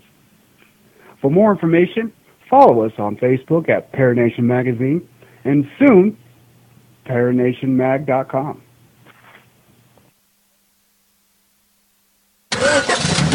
Knights of the road, here's your stallion. The car for freedom. The car for hot excitement. The car for a man who is alone against the elements. The Waibatsu Thunder. The pride is back. It's the power of a compact. Looks small, but it's so big. Fuel injected. Inject me. My Batsu Thunder. On the toll road of life, you have to pay to prove you can. Live the emotion of an individual. Thunder. The awesome power of nature distilled into one vehicle. Wow. Because after you get struck by lightning, there's thunder. The Maibatsu Thunder.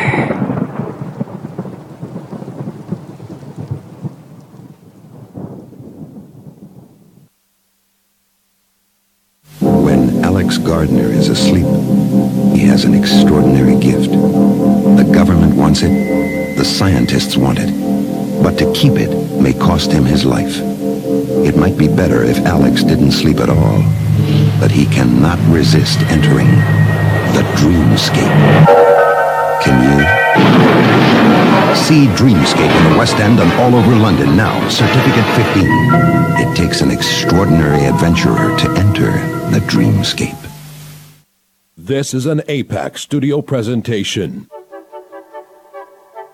Hey kids, tired of running away from home, then getting lost and wrapping your big wheel around a cow, then having no one to turn to other than that weirdo in the van with the dark tinted windows? Or his friend, your creepy Uncle John? Well, worry no more with new OnStar for Kids. Now you can run away in style with an OnStar for Kids kit installed in your big wheel, tricycle, or cute little smart car. Yes, just in time for Christmas, OnStar for Kids. So the next time you're on your way to Granny's house, or Weekend Dad's pathetic little bachelor pad, and you run over a homeless person in your toboggan, OnStar for Kids will clean up the mess, hide the hobo body, and get you there in time for nappies. This is OnStar. Do you need someone to kiss your boo-boo? This has been a presentation from Tim Morgan's APAC Studio. For more almost professional amateur comic studio content, visit the APAC YouTube channel. Search APAC 2002. That's APAC 2002 on YouTube. Edgar Allan Poe wrote Spirits of the Dead with a pen dipped in warm blood. You will see the ultimate in terror with this important all-star cast. Brigitte Bardot, Alain Delon, Jane Fonda, Terence Stamp, and Peter Fonda in Edgar Allan Poe's Spirits of the Dead. Only Poe's demented genius could bring to the screen such horror and evil. Spirits of the Dead stars Brigitte Bardot, Alain Delon, Jane Fonda, Terence Stamp, and Peter Fonda. Directed by three masters of the cinema, Federico Fellini, Louis Malle, and Roger Vadim. Spirits of the Dead is an adventure in terror beyond your wildest nightmares. Spirits of the Dead in color is rated R.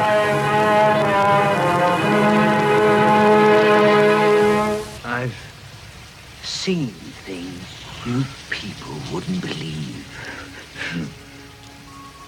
Attack ships on fire off the shoulder of Orion. I watched sea beams glitter in the dark near the Tannhauser Gate.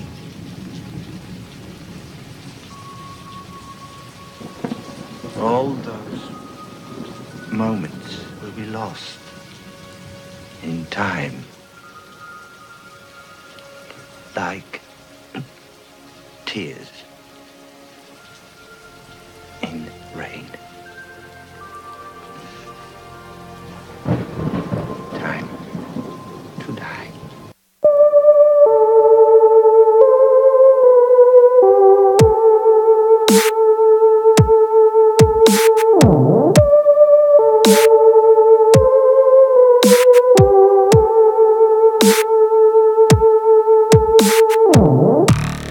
Tonight on Paranormal Soup, we're talking to Layne Dalfen about dreams. She's going to analyze them tonight. You can call in. There's phone lines are open for you. We're going to be talking, so just hang in there when you call in. You'll hear us talking. When I call upon you, then you're online. So just hang in there because we're going to be talking. We got more to talk about tonight. So just hang in there. But here's your ways to call in tonight. There's the phone lines, 219-230-4444, or there's 260-225-9419. I'll say it again. Phone lines, 219-230-4444, or 260-225-9419. Then you can call in by Skype, and there's three different Skype lines. There's OO, J Bland OO. There's also the J Bland Paranormal Soup. And then if you want to be on video Skype, now we sometimes have trouble with the video Skype. I know we're trying to get it fixed. Last week we did. It worked. Is the Soup live chat 800 live chat? We can see you. Lainey can see you. Call in by that. If it doesn't work, just be prepared to call back on another line. And always remember, if I hang up on you, it's because I only have a couple phone lines with multiple lines on it. So sometimes I have to hang up you. I can't put you on hold. So just try calling back after somebody hangs up. All right, let's get back to our guest.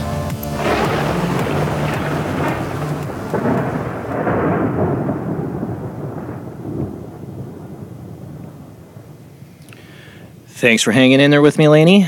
We were talking about, the dreams and how the subconscious likes to talk to us about the things we don't want to look at, the things we are just kind of ignoring in our daily life, which we're all really good at doing as humans, I think.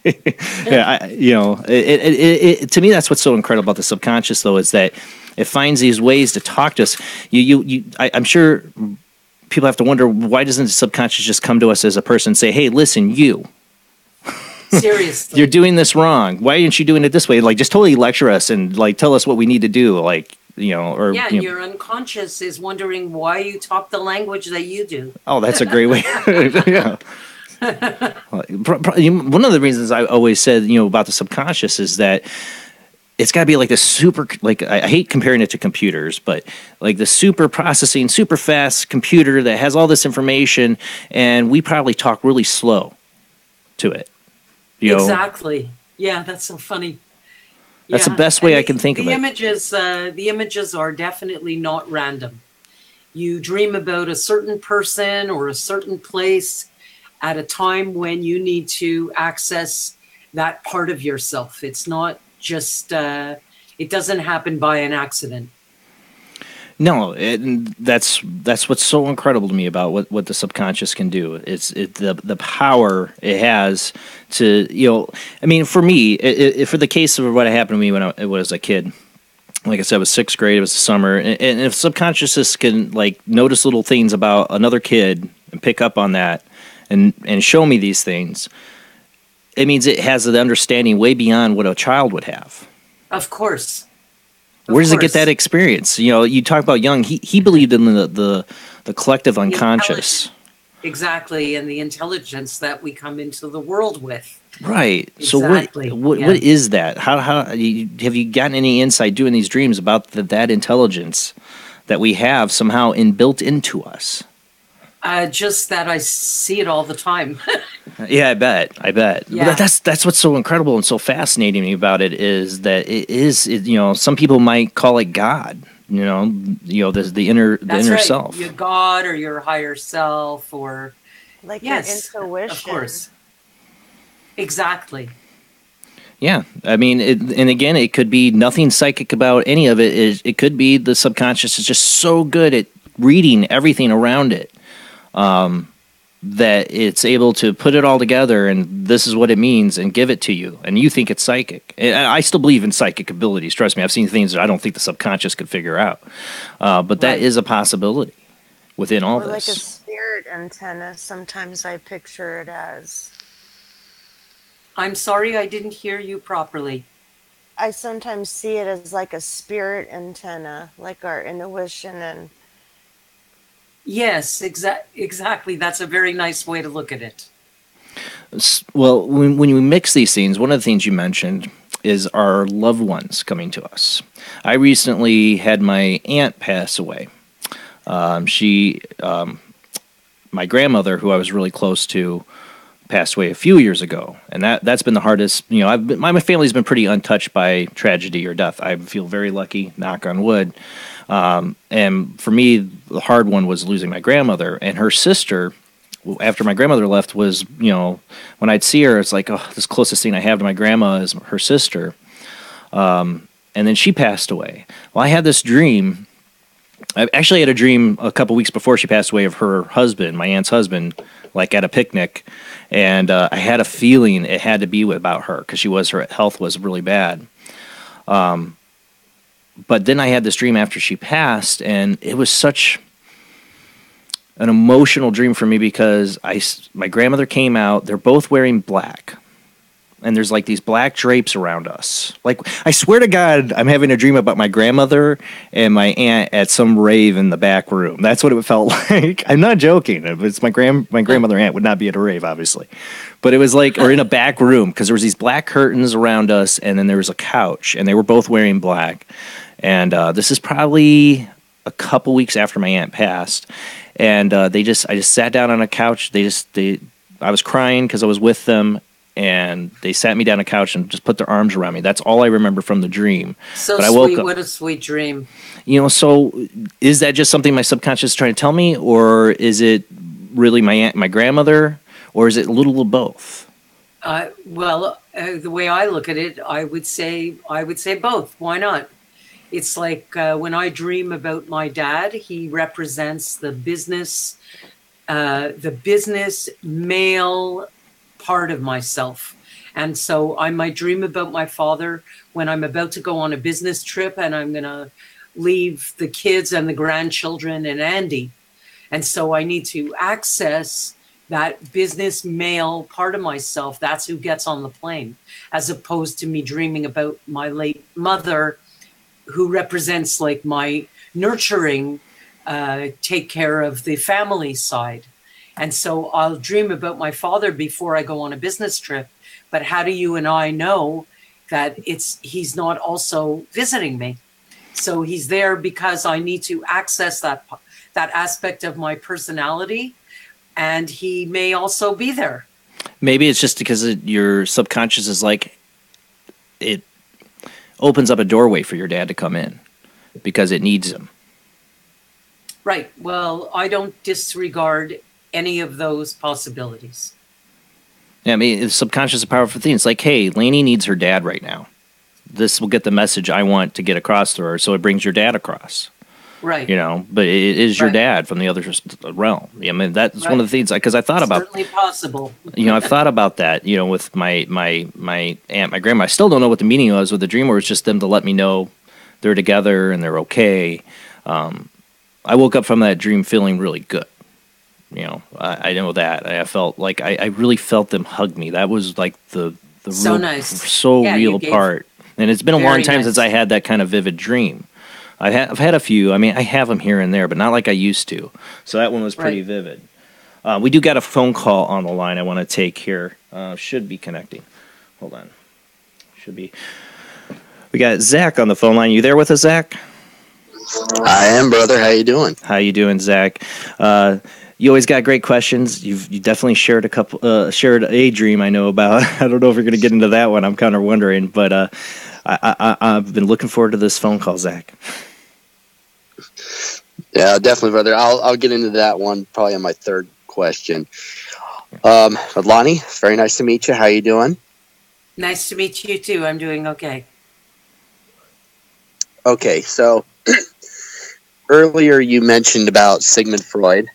And my question to you is, Freud also believed that with dreams, they're a way of really the individual to really act upon emotions or actions that they wish they could do in real life. In your research that you've done for many, many years now, have you found that to have some grain of truth in it? Why or why not? Well, the dream provides a rehearsal for the dreamer to do whatever it is. It's a safe place for you to practice in the dream. And that's what we do. We'll practice in the dreams. And then as we get more and more comfortable with it, we'll take the behavior out into waking life. So that woman who's dreaming that she wakes up as she's jumping out of her chair, which is in flames. Ooh. And that is because she was procrastinating. And that was her healthy unconscious giving her that push that she needed to get up and at it. And it did that by giving her a chair on fire to literally give her the motion to get her ass out of the seat. Exactly. Get off your ass. Yes. Exactly. I'll set it on fire. That was how it did it. So it kind of creates a rehearsal, and even in a physical kind of way to get up and out. I like that rehearsal. So it's like your subconscious is giving you a chance to emotionally handle something sometimes, like gives you a chance to play through it. Or I'm sure I mentioned before that I was that my father was European. My mom wasn't, but she may as well have been because she was brought up by Europeans. And so in the house that I grew up in, I became, it was considered disrespectful to speak up. So I became over-exercised in shutting up and under-exercised in speaking up. Well, you're from the generation where children were probably seen and not heard. Nowadays, yes, children are just given a tablet and not heard. You know? No kidding. Right. And so I remember, and the reason I remember it was 40 years ago, or I should say 26 years ago, is because I know that I was 40 at the time, and I was studying with Dr. Leo Gold at the Alfred Adler Institute. And when I was 40 was also the year that my dad died. And so I was finding my voice. I was exercising my voice and learning about dreams at the same time. And one night I had an argument with Andy, and I stood there not saying a word, not a word. And that night I went to sleep and I dreamt about an aunt of mine who had already been dead for about 15 years. But using the symbols, I asked myself, what comes to my mind when I think about that woman? And the first thing that came out of my mouth, which I would still say even today, is she had the biggest mouth of anybody I ever met. I had a feeling you were going to say that. Assertive person. And if she didn't like something that was going on, she had no problem telling you. And so I dreamed about her because I was doing a rehearsal. And so it wasn't me in the dream doing the rehearsal, but it was that part of myself coming closer to me, getting closer to me to exercise my voice. And because I understood that, I woke up the next morning, and I'm not here to tell you that change is easy, Jason. I am here to say that change is possible.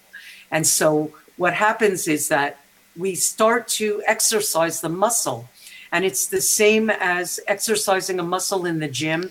You know how it hurts the next day when you exercise a new muscle that you haven't used before? As a matter of fact, 2 days later, it hurts even more. So the first time I used my voice the way I really wanted to, I had like a small thing. I woke up in the morning and I said to Andy, I don't like how you spoke to me last night. Could you please not raise your voice at me like that? It makes me feel like I'm 7, I'm with my dad again. So that was my first time in the gym. And now I started exercising that muscle. And then you do it again, and the next time you open up your mouth, it's a little bit easier. And here we are, 26 years later, and I can tell you I've exercised that muscle. and because I've gotten so much more comfortable with speaking for myself and speaking up for myself, what happens is you cannot change somebody else, but when you change yourself, the people around you also change, because they know what they can get away with and what they can't get away with. And I don't think Andy has raised his voice to me in well over 20 years. After that was it? He was like, oh, well. No, because I'm saying like it happened 26 years ago. Yeah. And over the period of 5 or 6 years that it took me to get more and more comfortable with my voice and more relaxed about expressing myself, it happens over time. Change is constant, but it's slow. It's slow, but you exercise and you get stronger at all these different parts of yourself. Maybe you're a person that's always so serious and you have to learn how to chill and lighten up a little bit. And maybe you'll dream about people who are light and who do take things not so hard like you do. And that would be the rehearsal. That's how the rehearsal happens. You start getting parts of yourself appearing in the dream, not random. They happen at a certain day for a reason because of what's going on in your life this week. And your unconscious will choose the personality type or situation that you need to remind yourself about. Zach, you had another question? Yep, had another question. This one's actually about a dream I had last night. Love it. I like fresh meat. Yeah. Work. To give a little background about before I go on to the dream, yesterday, I got injured yesterday over at my work when a metal dock plate fell over on my right foot. So got a little special shoe now for it. But going into the dream, though, last night, I had a dream I was over at the business that I own on the side. I'm a co-owner of a cigar lounge. And I was there standing with my business partner right between where the register is and where the walk-in humidor is at. And he accuses me of... Humidor. Oh, like for cigars? Yeah, it's a cigar shop. Yep. Okay. Yep. And he accuses me of orchestrating my own injury to get out of certain responsibilities, which wasn't the case at all, but he and I got back and forth into it, which ended in me just walking out of the shop. Now, to you, based on what you're hearing for that, does that sound like an insecurity that I might have in the back of my mind that's just acting out right there? What's your interpretation? How did you feel in the dream? Very angry. I felt betrayed. I felt I was being accused of, doing something that I never would do. And to that really just, it frustrates me. So now, just to let you know that it doesn't necessarily have anything to do with that business partner. We don't know that yet. But now you want to come outside the dream and forget about the dream and just say, what do you think? Are you feeling, did something happen that makes you feel accused, wrongly accused yesterday or this week? It doesn't necessarily it's not necessarily about him. I don't really think, no, I don't really think of anything like that. No, not really. Because he's not the kind of person really to do something like that. He's not one to just accuse me of something that he knows that I wouldn't do. Excellent. And so now I have another question for you, but don't get stuck on him because your database is working, and it's not this story in your waking life may not have anything to do with him at all. And my next question would be, what do you think happened yesterday or maybe the day before? Some kind of situation where where somebody behaved in a way that they don't normally? Okay, well, now that you do bring that up, I was on the phone with my operations manager, just letting him know exactly what had happened for yesterday. And he wanted me to still work from home even though I was injured. And to me, that felt like it was a stab in the back for me because I've been there for so long. And normally someone else who would have a similar incident happen to them where they got injured, they would go home and everything would be taken care of for the rest of the day. I even got a hold of the company president, and I even told him exactly what happened. And he told me, don't worry about it. You're fine. Just go home, rest, recover. So, right. So maybe it has something to do with that. Character. It was out of character for that person to behave that way. Exactly. And I can relate to feeling angry and betrayed when you got injured. And so you would think that person you've worked for a long time would be kind and compassionate and caring. And what you got instead was that you should work from home. Yep. Now I definitely see where that came from. So. But now I want to ask you a question. Could you tell me 2 or 3 things that come to your mind about your business partner? What kind of personality is he? Pretty much, he's an older gentleman. He's a veteran. Was in the U.S. Army for a very long time.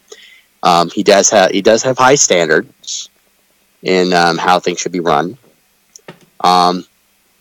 He is hard on me, but at the same time, though, it's very constructive in that he is really molding me into understanding how the business should be run. Right. So and whenever that. I'm only interrupting you because you said that he's hard, but he's constructive about how the business should be run. And if that was my dream, Zach, that's where I'd focus my attention on what I want to say to the man at my work, the operations manager.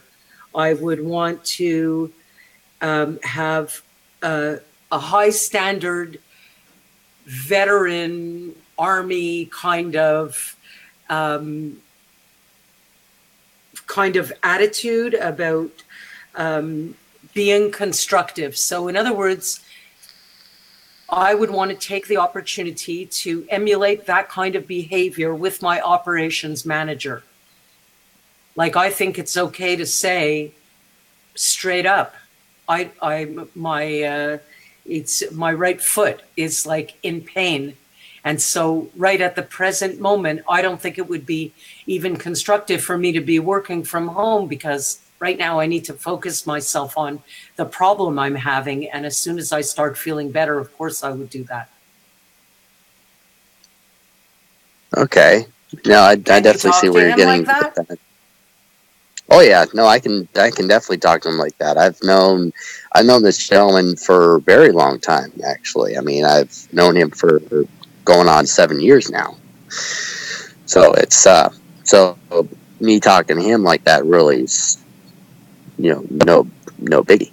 So there you go. Because I'm not one to get angry. I don't get angry and yell at people. I get angry at situations, but very seldom do I ever get mad over at people. But when I am wronged, I mean, I'll bring it up to somebody respectfully and all that. I know, because that's just who I am. So right. So you maybe need to access that arminess, so that find your voice. You sound like what I was talking about myself with Andy and my aunt who passed away, and here you're dreaming about this army. This person that you associate with army and high standard, and maybe it's the news is hard, but it's always constructive. All right, I hear you. And my third question is going to relate to the dream, which I brought up with Jason numerous times. He knows exactly which one I'm talking about. I have to bring it up now because we're talking about dreams. Okay, so a while ago, I had a dream where I was in a dark place. I didn't know exactly where I was, but I felt a gun in the back of my head, and all I said was, "Make it quick." And I hear the gunshot go off, and I fall over, and I can't move. But then I feel someone pouring gasoline on me and then setting me on fire. Wow. Now you want to hear the screwed up part? Wait, I'm going to add the screwed up part about this. Is Zach, when he first told me this dream, and really weird, I'm getting a ringing in my ear right now. Well, that's weird. But when he told us this dream the first time, I had to stop because when I was in senior year of high school, I was part of a TV class. I went to film school, and I made films, like little short films. And I made this short film. The main film I made while I was in that TV class was called Red Lighter, and the beginning and end scene, it was very David Lynch-like, was exactly that scene, exactly the death scene of Zach. We actually came up during like a reincarnation episode, I think, because I was like, did I murder you in a past life? It's just so weird because like that's exactly the premise of that scene, is that death scene that Zach described. And you were saying make it fast, Zach? I said make it quick. Make it quick. Yeah. Right, and how you obviously it's not a recent dream. This is it? No, I had this. Gosh, maybe like a year and a half, 2 years ago. Right, and so the first question that strikes me is the fact that, and I'm using an action point of entry. I never even talked about the points of entry. Goodness gracious, but we will get to it because Yes. there's like six basic points of entry, and we've been using them all through these discussions anyway. So you're kind of getting it, but it's using an action point of entry. You know, if it's my dream, I can't move. And so I would be the first place I would be looking if I had that dream is, you know, like, it's just so funny because I know I'm interrupting myself. I'm trying to think of his name again. Rob. Rob is over there in Tampa. And I have some business in Tampa right now with a property that's missing a tenant. And I feel under the gun until I find a tenant. And I also feel like I can't move because that's how you feel when you're not completely in control of something. And so that's the kind of situations for me that would bring on a dream like that. When I feel the gun, I'm under the gun. I have to find a tenant, and that makes me feel under the gun. So the language that you use, because we didn't talk about this either, this is another point of entry, is puns and play on words. And this is my favorite point of entry. Because if I say to one of my kids, they're too old now, but my youngest is 25, but sometimes I still feel like saying to her, get over here, I'm gonna kill you. If you talk like that, then you might go to sleep tonight and dream that somebody's trying to kill you or that you're trying to kill somebody. If that's the language that you use, or if I say to you, I was so embarrassed, I thought I was gonna die. So if you talk like that, you might go to sleep tonight and dream that you're dying, and you're not dying, you're processing the fact that you were embarrassed about something. Or those people who say to me, oh, I had to pee and I couldn't find a bathroom, but then I found one and I went into the stall and then I couldn't get out of the stall. And I ask them, well, what do you think that's going on in your life this week, a situation that you're stalling about?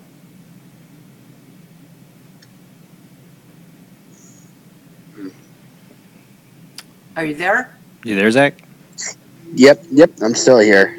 But yeah, So I definitely see exactly you're where saying you're saying you had the dream about a year ago, so it might not be that easy for you to remember what situation may have been going on in your life that was making you feel that you can't move. What do you think was going on that you were being held at? Maybe some kind of situation that you didn't have much control in.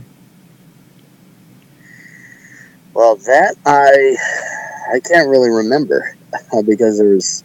That's why she likes the fresh meat dreams. That's right. Because what were you doing at that time? You had the dream. You never hardly remember. You know, it's the dream that sticks with you, not what was going on around you at that time of the day. Those dreams haunt you forever. Of course, but you'd be surprised at sometimes a horrifying dream like that, where someone's about to light you on fire. It's already that you already can't move and you're going to get killed no matter which way you look. It's like, for all you and I know, you may have done something and you were sure that you were going to get killed. Like, for example, you know, get killed by, are you married, Zach? No, not yet. Okay, but I just mean to say that maybe you did something that made you worried that someone was going to kill you. I don't mean in a literal way. I just mean that you did something that maybe you were concerned was going to get you into a lot of trouble. Are you a troublemaker? Zach. I plead the fifth. It always comes down to putting Zach on the point. Yeti calls in. Hey, I'm good. I'm good in either way. You can be good at being good, or you can be good at being bad. But either way, you're still good. I agree. Well, thank you, Zach, for calling in. Hey, brother, and Lonnie, thank you so much for answering my questions. You're awesome. I love hearing everything that you're saying. Cannot wait to hear more. Thank you so much. Thank you so much, Zach. Thanks, Zach. That kind of have a good night, brother.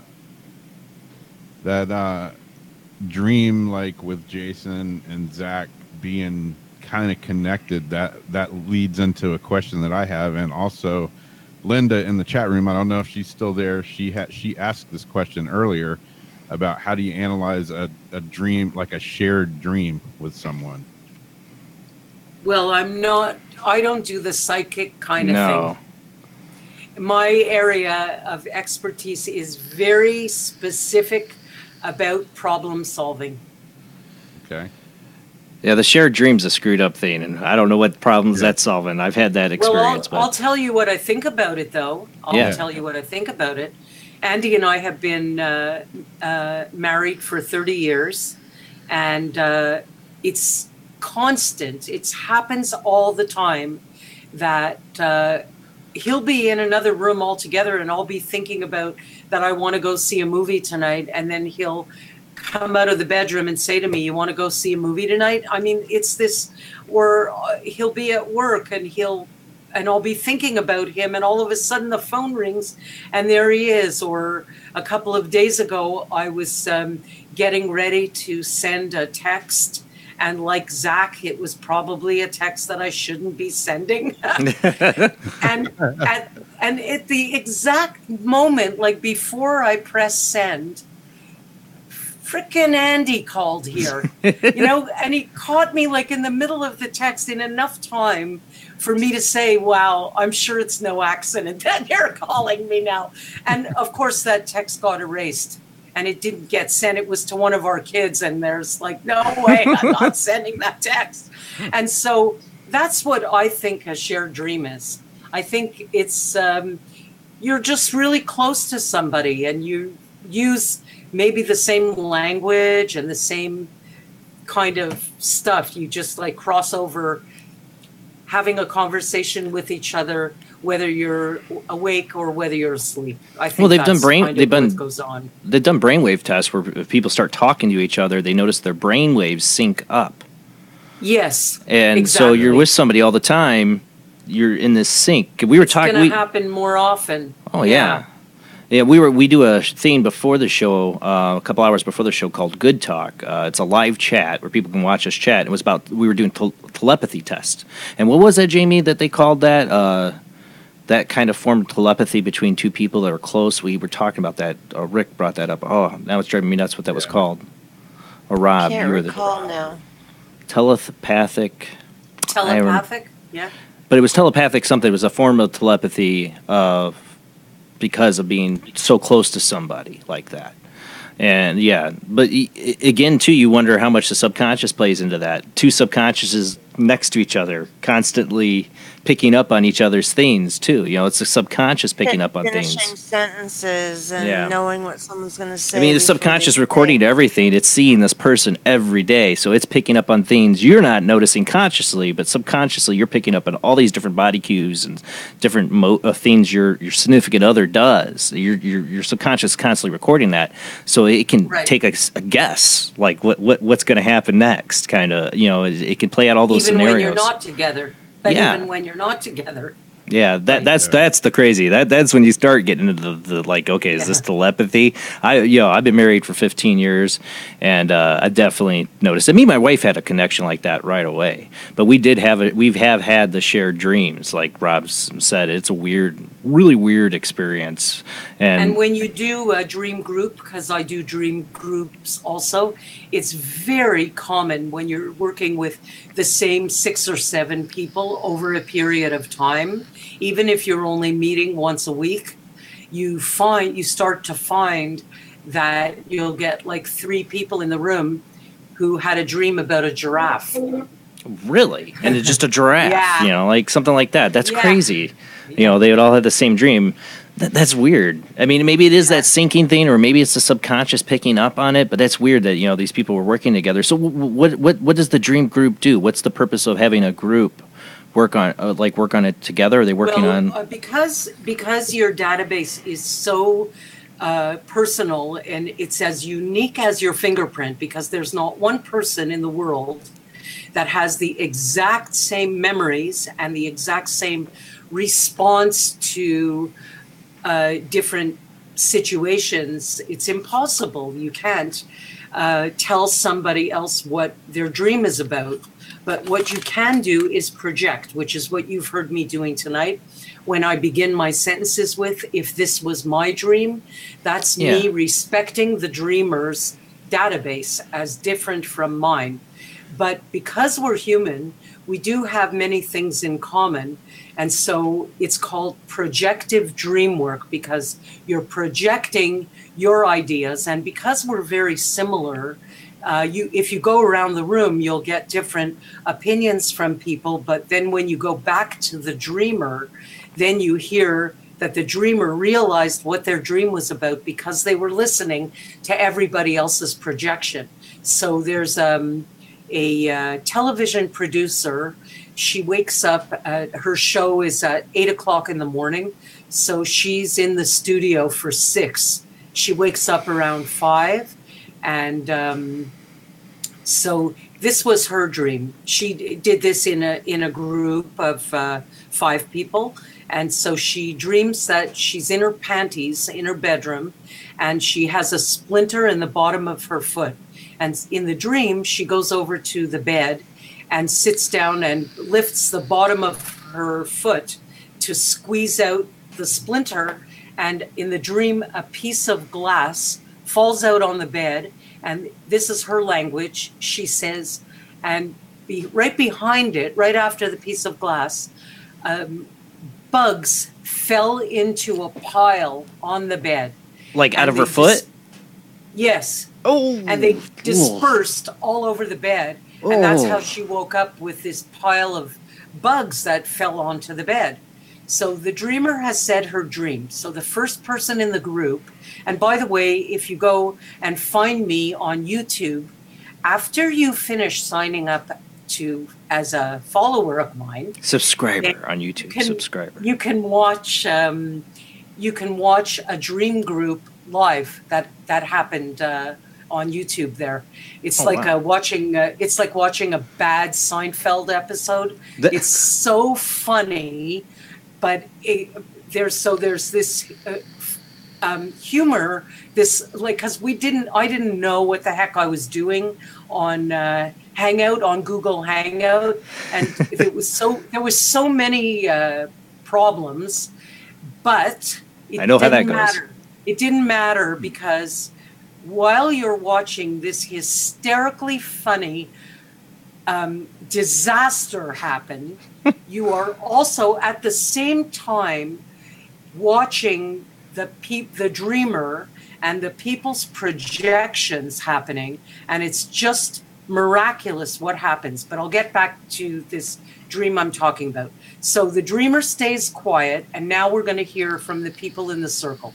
So the first person says, if this was my dream, I would have a dream about a splinter if something was hurting me.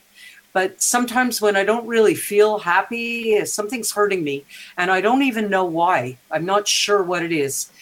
Because for me, that's what a splinter is. It's something that's under my skin, but I'm not really sure what it is. And the person sitting beside her said, well, if this was my dream, not only would it be something that's hurting me, but it would be something that I have to get out right away. Because I'm a person, if I've got a splinter, I've got to get it out. Me too. And the third person says, using puns and play on words, the third person says, if this was my dream, I would have a dream like this if something was bugging me. And the fourth person said, if this was my dream, not only would it be about something that's bugging me, but it would be that I would let what's bugging me pile up, because she said they fell into a pile on the bed. And now we went back to the dreamer who heard everybody's projection. And this is what happened. So you know that she's a producer who goes to work very early, but her husband has been starting up a brand new business that she's helping him with. And the night before she had the dream, they had 7 businessmen around the table and her, because she's been helping him. And the business meeting ended past midnight. And he thanked everybody around the table, but not her. Oh. And that's not the first time that happened, because one of the businessmen sitting around the table said, "You forgot to thank your wife. What about your It's wife? like, She has to thanks a lot, get up in man. like 4 hours, you know? She's got to be awake in 4 hours to get to the studio." So, and that's not the first time that that's happened. And she hasn't been speaking up about it. So she's been piling up. She's been letting what's bugging her pile up. And when they got into bed, she told him about it. And that's why the dream takes place in the bedroom, where she sits down on the bed to take out the splinter, because that's where she told him what was bothering her. And the lesson of the dream is not to be afraid of your feelings. Don't let your feelings pile up. Speak up. Speak up, definitely. Yeah. I'll remind the audience you can call in at 219-230-4444. Skype IDs we'll give out in a second. And also you can call in at 260-225-9419. That's a new number I have to keep remembering. Skype IDs Jbland, Jbland Paranormal Soup, or Soup Live Chat 800 Live Chat. And they are sharing it in the chat rooms. You should see it there. It's also in the show description. You can call in and ask your questions, or tell us about your dream. Tell us about the one, especially the ones that, like, she wants fresh meat. You got a fresh meat one, that's good. But we could look at you can look at some of these ones. I tell you, there's dreams that just stick with you. You talk about everything that happens, like in the immediate with the dreams. But are there messages that are more long term, or about what's been going on with you in a longer journey? Maybe more of like kind of a, like, I don't know. I guess, because everything's about, what's going on currently, but there's any dreams that cover basically issues you've had all your life come up. Right. Well, but dreams that you have all your life, like you're talking like about reoccurring images that are the same? A reoccurring image, there's 2 different kinds of reoccurring images. A recurring dream. One recurring dream is if you say to me, "I had that dream 10 times in the last 3 weeks." And that is the same thing as a nightmare. That's your unconscious successfully grabbing your attention about something that it wants you to do. Sometimes it's grabbing your attention for that reason. Sometimes we use a recurring image over a short period of time as a point of reference. Like Zach is, I hope, still listening. Oh, yeah. Because he said that he hurt his foot. And so that would be a good situation where his unconscious might tack on to a recurring image, because the first day that he hurt his foot, he felt one way about it. So maybe he'll dream about a tornado. I'm using a tornado because of another dreamer who broke off a relationship, but it doesn't matter. Zach could dream about a tornado today and see how is he interacting with the tornado. Maybe it's taking him away somewhere. He has no control because he's in all kinds of pain because he hurt his foot. But maybe in 2 weeks from now, he'll choose a tornado image again, but now he's not going to be interacting with the tornado in the same way. Maybe now it's going to be a gentle tornado. Maybe it's now going to be carrying him around a little bit. And that would be him seeing how he's moving along in the healing. And he'll use one image to see how is the dreamer interacting with that same image. And you can see how you're progressing about something, how you're changing about something. One of the reoccurring dreams, or go ahead. But I just want to finish. And then the other kind of recurring dream happens over a lifetime. And that's the same thing as a favorite expression. So my favorite expression, my favorite expression is, "Oh, darn it," because really it's not. But I want to use nice language. Yes, So please. if my if favorite expression is "oh darn it," I could have said "oh darn it" 50 years ago because I missed the bus, and I could have said "oh darn it" 2 years ago because I walked by my desk and papers fell all over the floor, and I could have said "oh darn it" tonight when I opened up the Hangouts on computer, and it said to me that I have to do something on my computer to allow it to open up, and I didn't know what the heck that was, and the show was starting in 3 minutes, and there I am saying the same expression that I said 50 years ago when I missed the bus. And Which wasn't "oh darn it."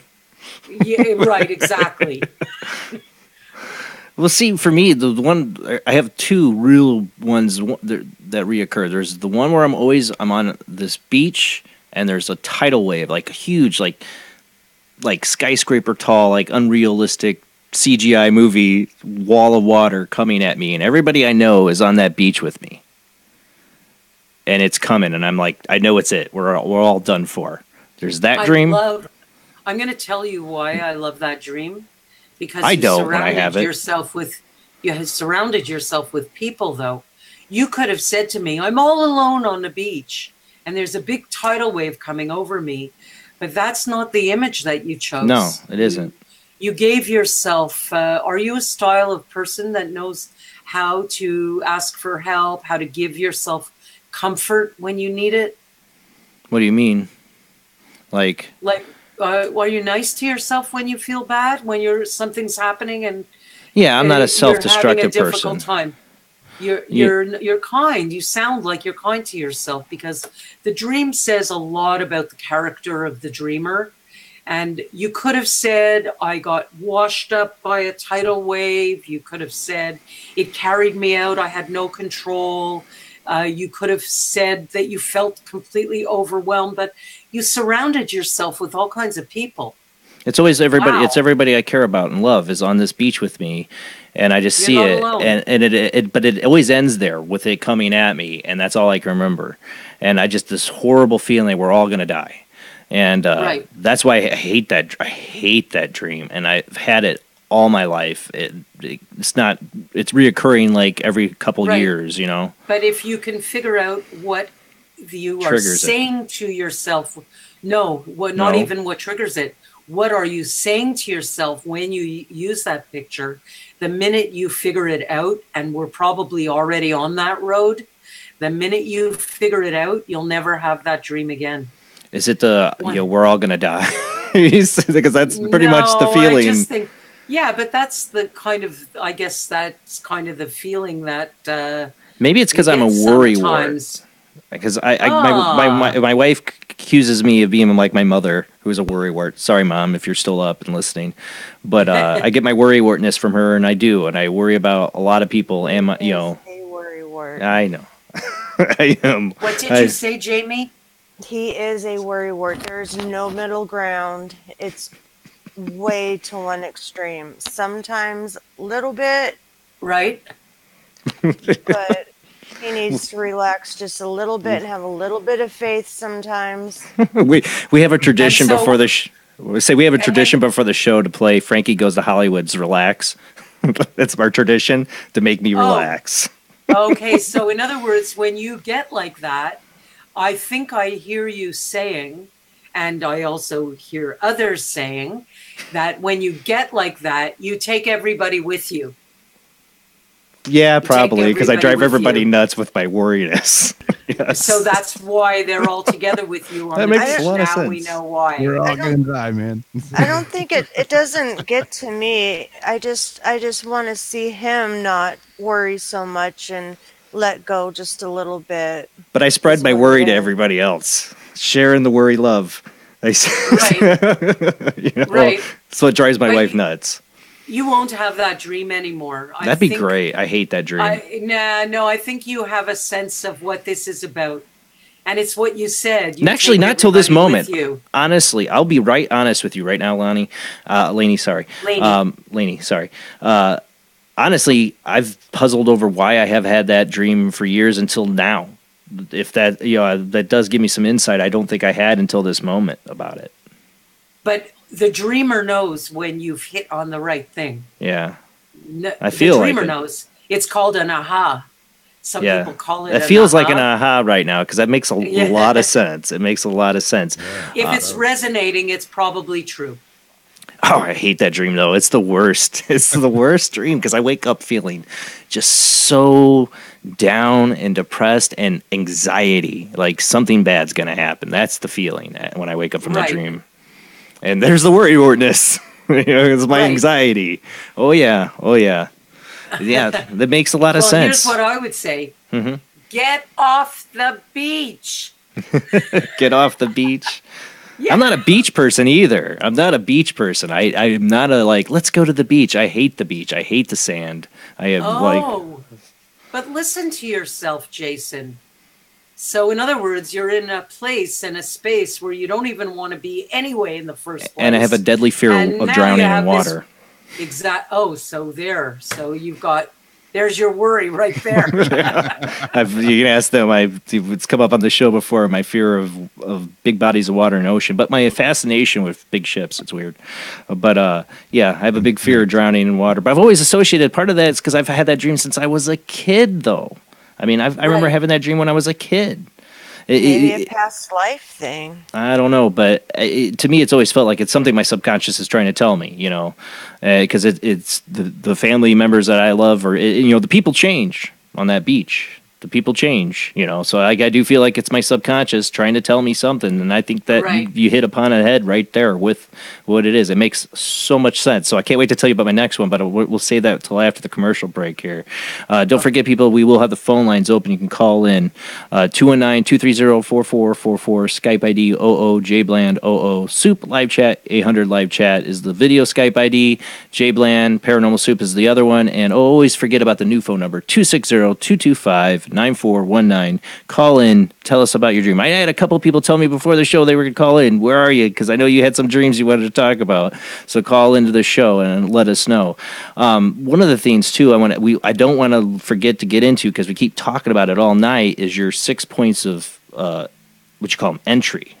Yes. So I want to get into that. Let's get into that when we come back from commercial break, because I don't want to miss out on that. But I also want to I have one other reoccurring dream of my own. I'm sorry, I'm a little selfish audience. I got stuff I want to know, because man, I feel like you just enlightened me on something that's been bugging me for all my life. All my life I've had this dream. I mean, I remember I was 8 years old when I first had this dream. The wall of water, and I don't know what's going on back then to make me feel that. I guess I've always been a worrywart. God, it makes so much sense. It's really like an aha moment. It really is. Good, I'm happy. All right, guys. Well, we're going to go to our last commercial break. Call into the show after we get back from the commercial break. Tell us about your strangest dream. When you're just trying to figure out, or do you have one like me that's you've had all your life? Call in, because I just had an aha moment from it. I totally did. Call in, get your own aha moment. All right, guys. We'll be back after this short commercial break.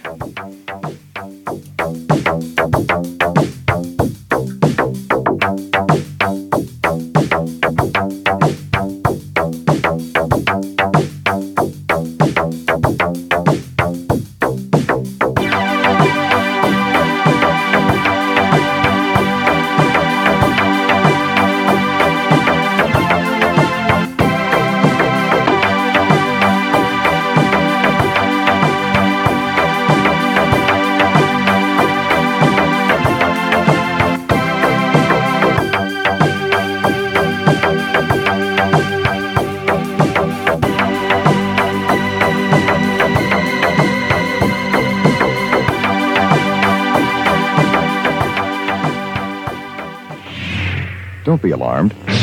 It's only a laser sword fight. Don't be scared. It's only the Death Star destroying another world. Relax. It's only a movie, and it's all for fun. Director George Lucas and 20th Century Fox present Star Wars. Rated PG. Parental guidance suggested.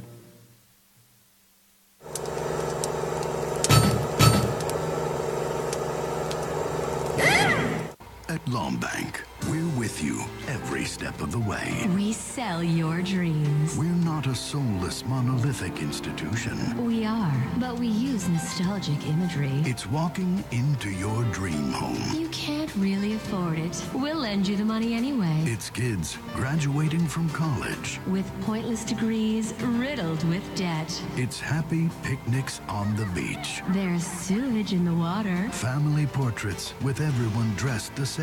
You look like twats. Canoeing in the lake. By the power station. Catching fireflies in a jar. And watching them die. Cheering at high school football games. The kids are giving each other brain damage. These are the things our lives are made of. Interest rates only 33.4%. Lombank. We're the American bank that truly, more or less, cares about profits. Of the second kind, physical evidence of a UFO. Close encounters of the third kind, contact. From Steven Spielberg, the director of Jaws, comes one of the most ambitious and unusual films ever made. And what you will see has never been seen before. It's a cosmic mystery crossing what many scientists believe will be the next threshold of human experience. It is called Close Encounters of the Third Kind. It begins in an Indiana town and leads to one inescapable conclusion. We are not alone.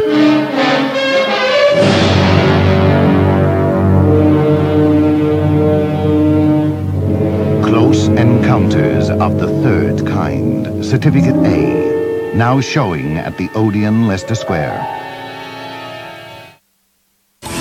The Science of Crime is back for another season. The cigarette was hotboxed. He was nervous about something. His orthopedic surgeon records indicate that he was a deaf woman who plays guitar. Mermaids, multiple wives, threesomes. This is serious. They're not detectives or scientists, but they act like they are. They're crime scene cops that take matters into their own hands. These guys are so smart, they never have to look anything up. He was neurotic, with a love of puppies and experimental cooking. I knew it. It's a partial lesion caused by light to medium tearing of the thoraxal cortex. Obviously, you can tell at a glance by the fingerprint on the mustard bottle. Andrews, my acting sucks ass. The Science of Crime. It's forensically boring. From deep space, the seed is planted. Terror grows.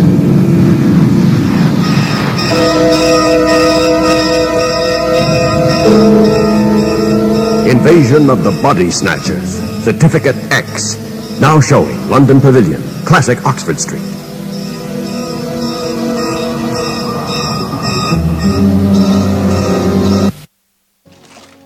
Heat 'em up. Do, re. He gone.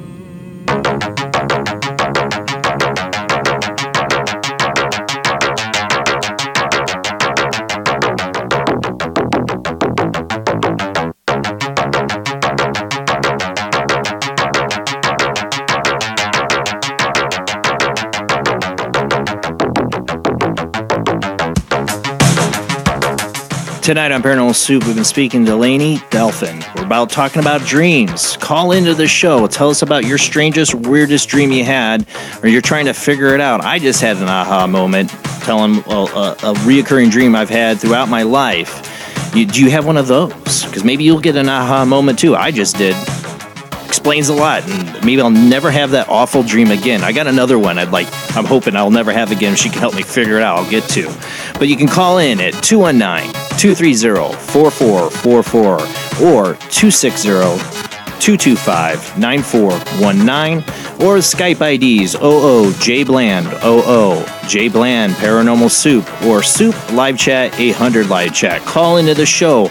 Tell us, what dream have you had in your life that you want us, or her, actually I should say, not me. I have no idea what your dream means, but she might. Call in. Tell us about it. All right, guys, let's get back to our show.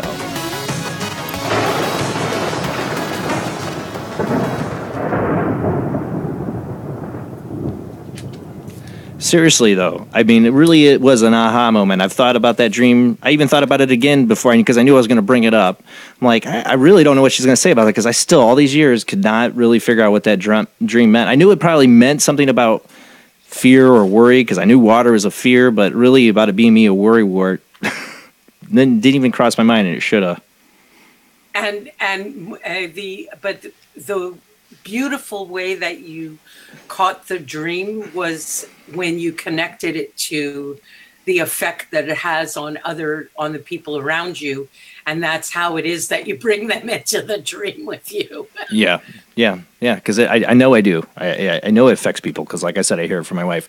Now, before we run out of time, we've been talking about these points of entry. You said 6 points of entry, and I noticed you using them tonight. You talk about a symbolic entry. You were talking about that. I remember action. Right. Good. So what? Feelings. And the feelings. So tell us, what are these points of entry we can use to kind of like look at our dreams that can help us? The first one is the feelings, and you look inside the dream. How did I feel in the dream, and what's going on in my life this week that's making me feel in a similar way? So sometimes you can get it like that. And then I'm just wanted to just go back to see my note about Zach, because he said that in the dream he felt angry and betrayed. And so we tried that point of entry, but there wasn't anything in his life that he connected to that was making him feel angry and betrayed.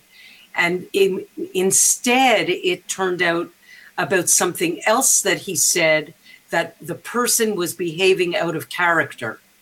And that made me ask him, who in your life this week behaved in a way that was out of character?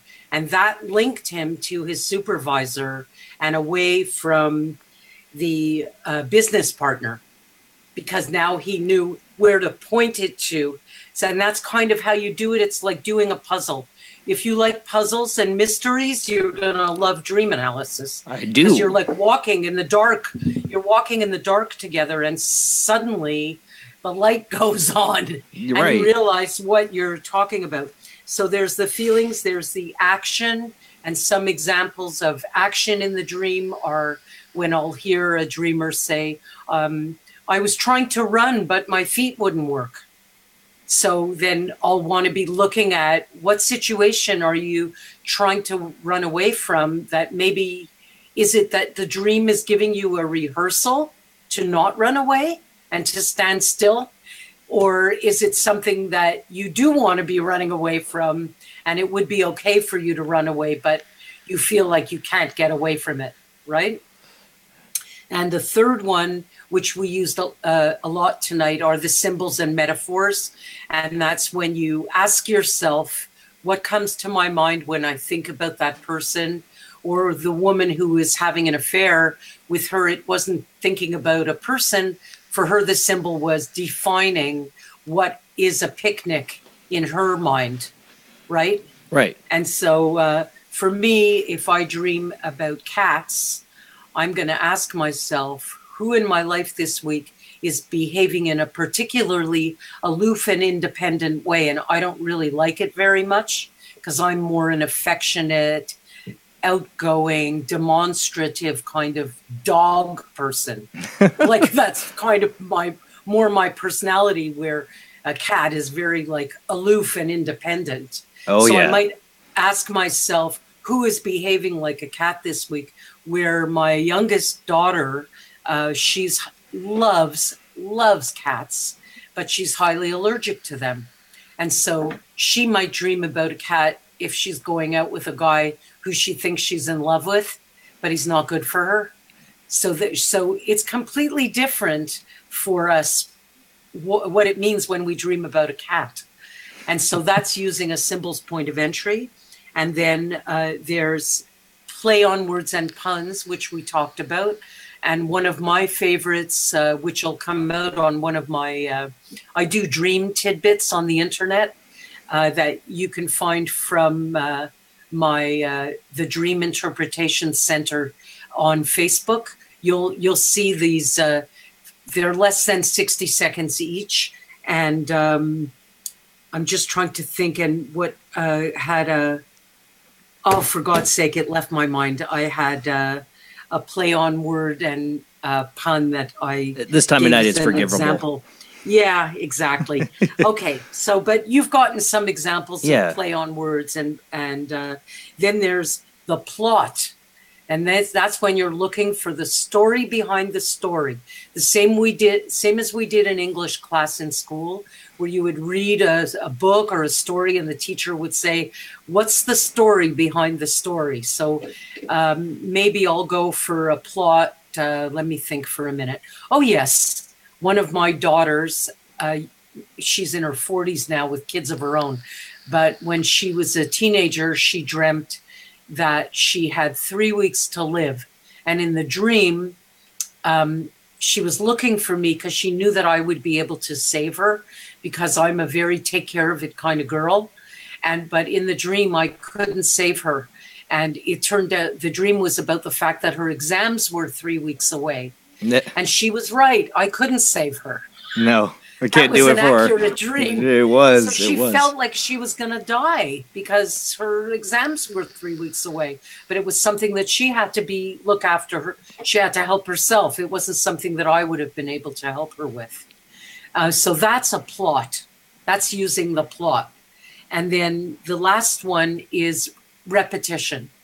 And my favorite example for repetition is, and you remember in school, they used to tell us, read it, write it, recite it. Read it, write it, recite it. Because that's how we learn. We repeat. Yep. And the dreams repeat. And this is also my favorite part of dream analysis.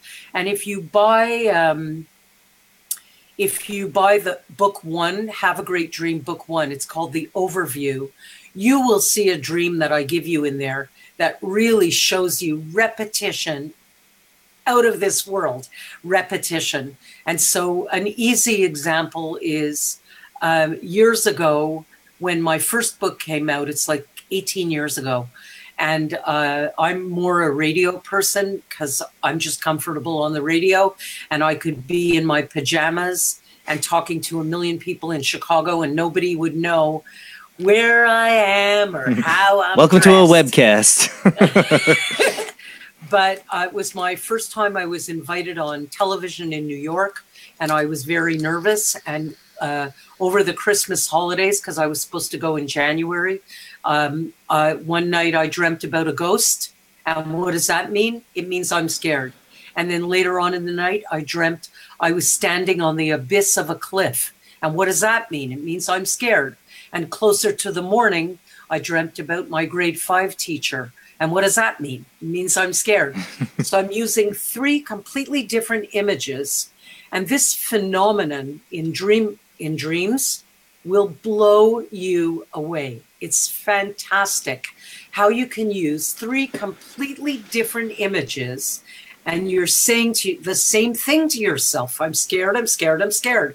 And you get it because if you don't get it on the first, if your unconscious doesn't grab your attention with the first image, it's going to give it to you again in another image. And then it's going to give it to you again. Until you get it.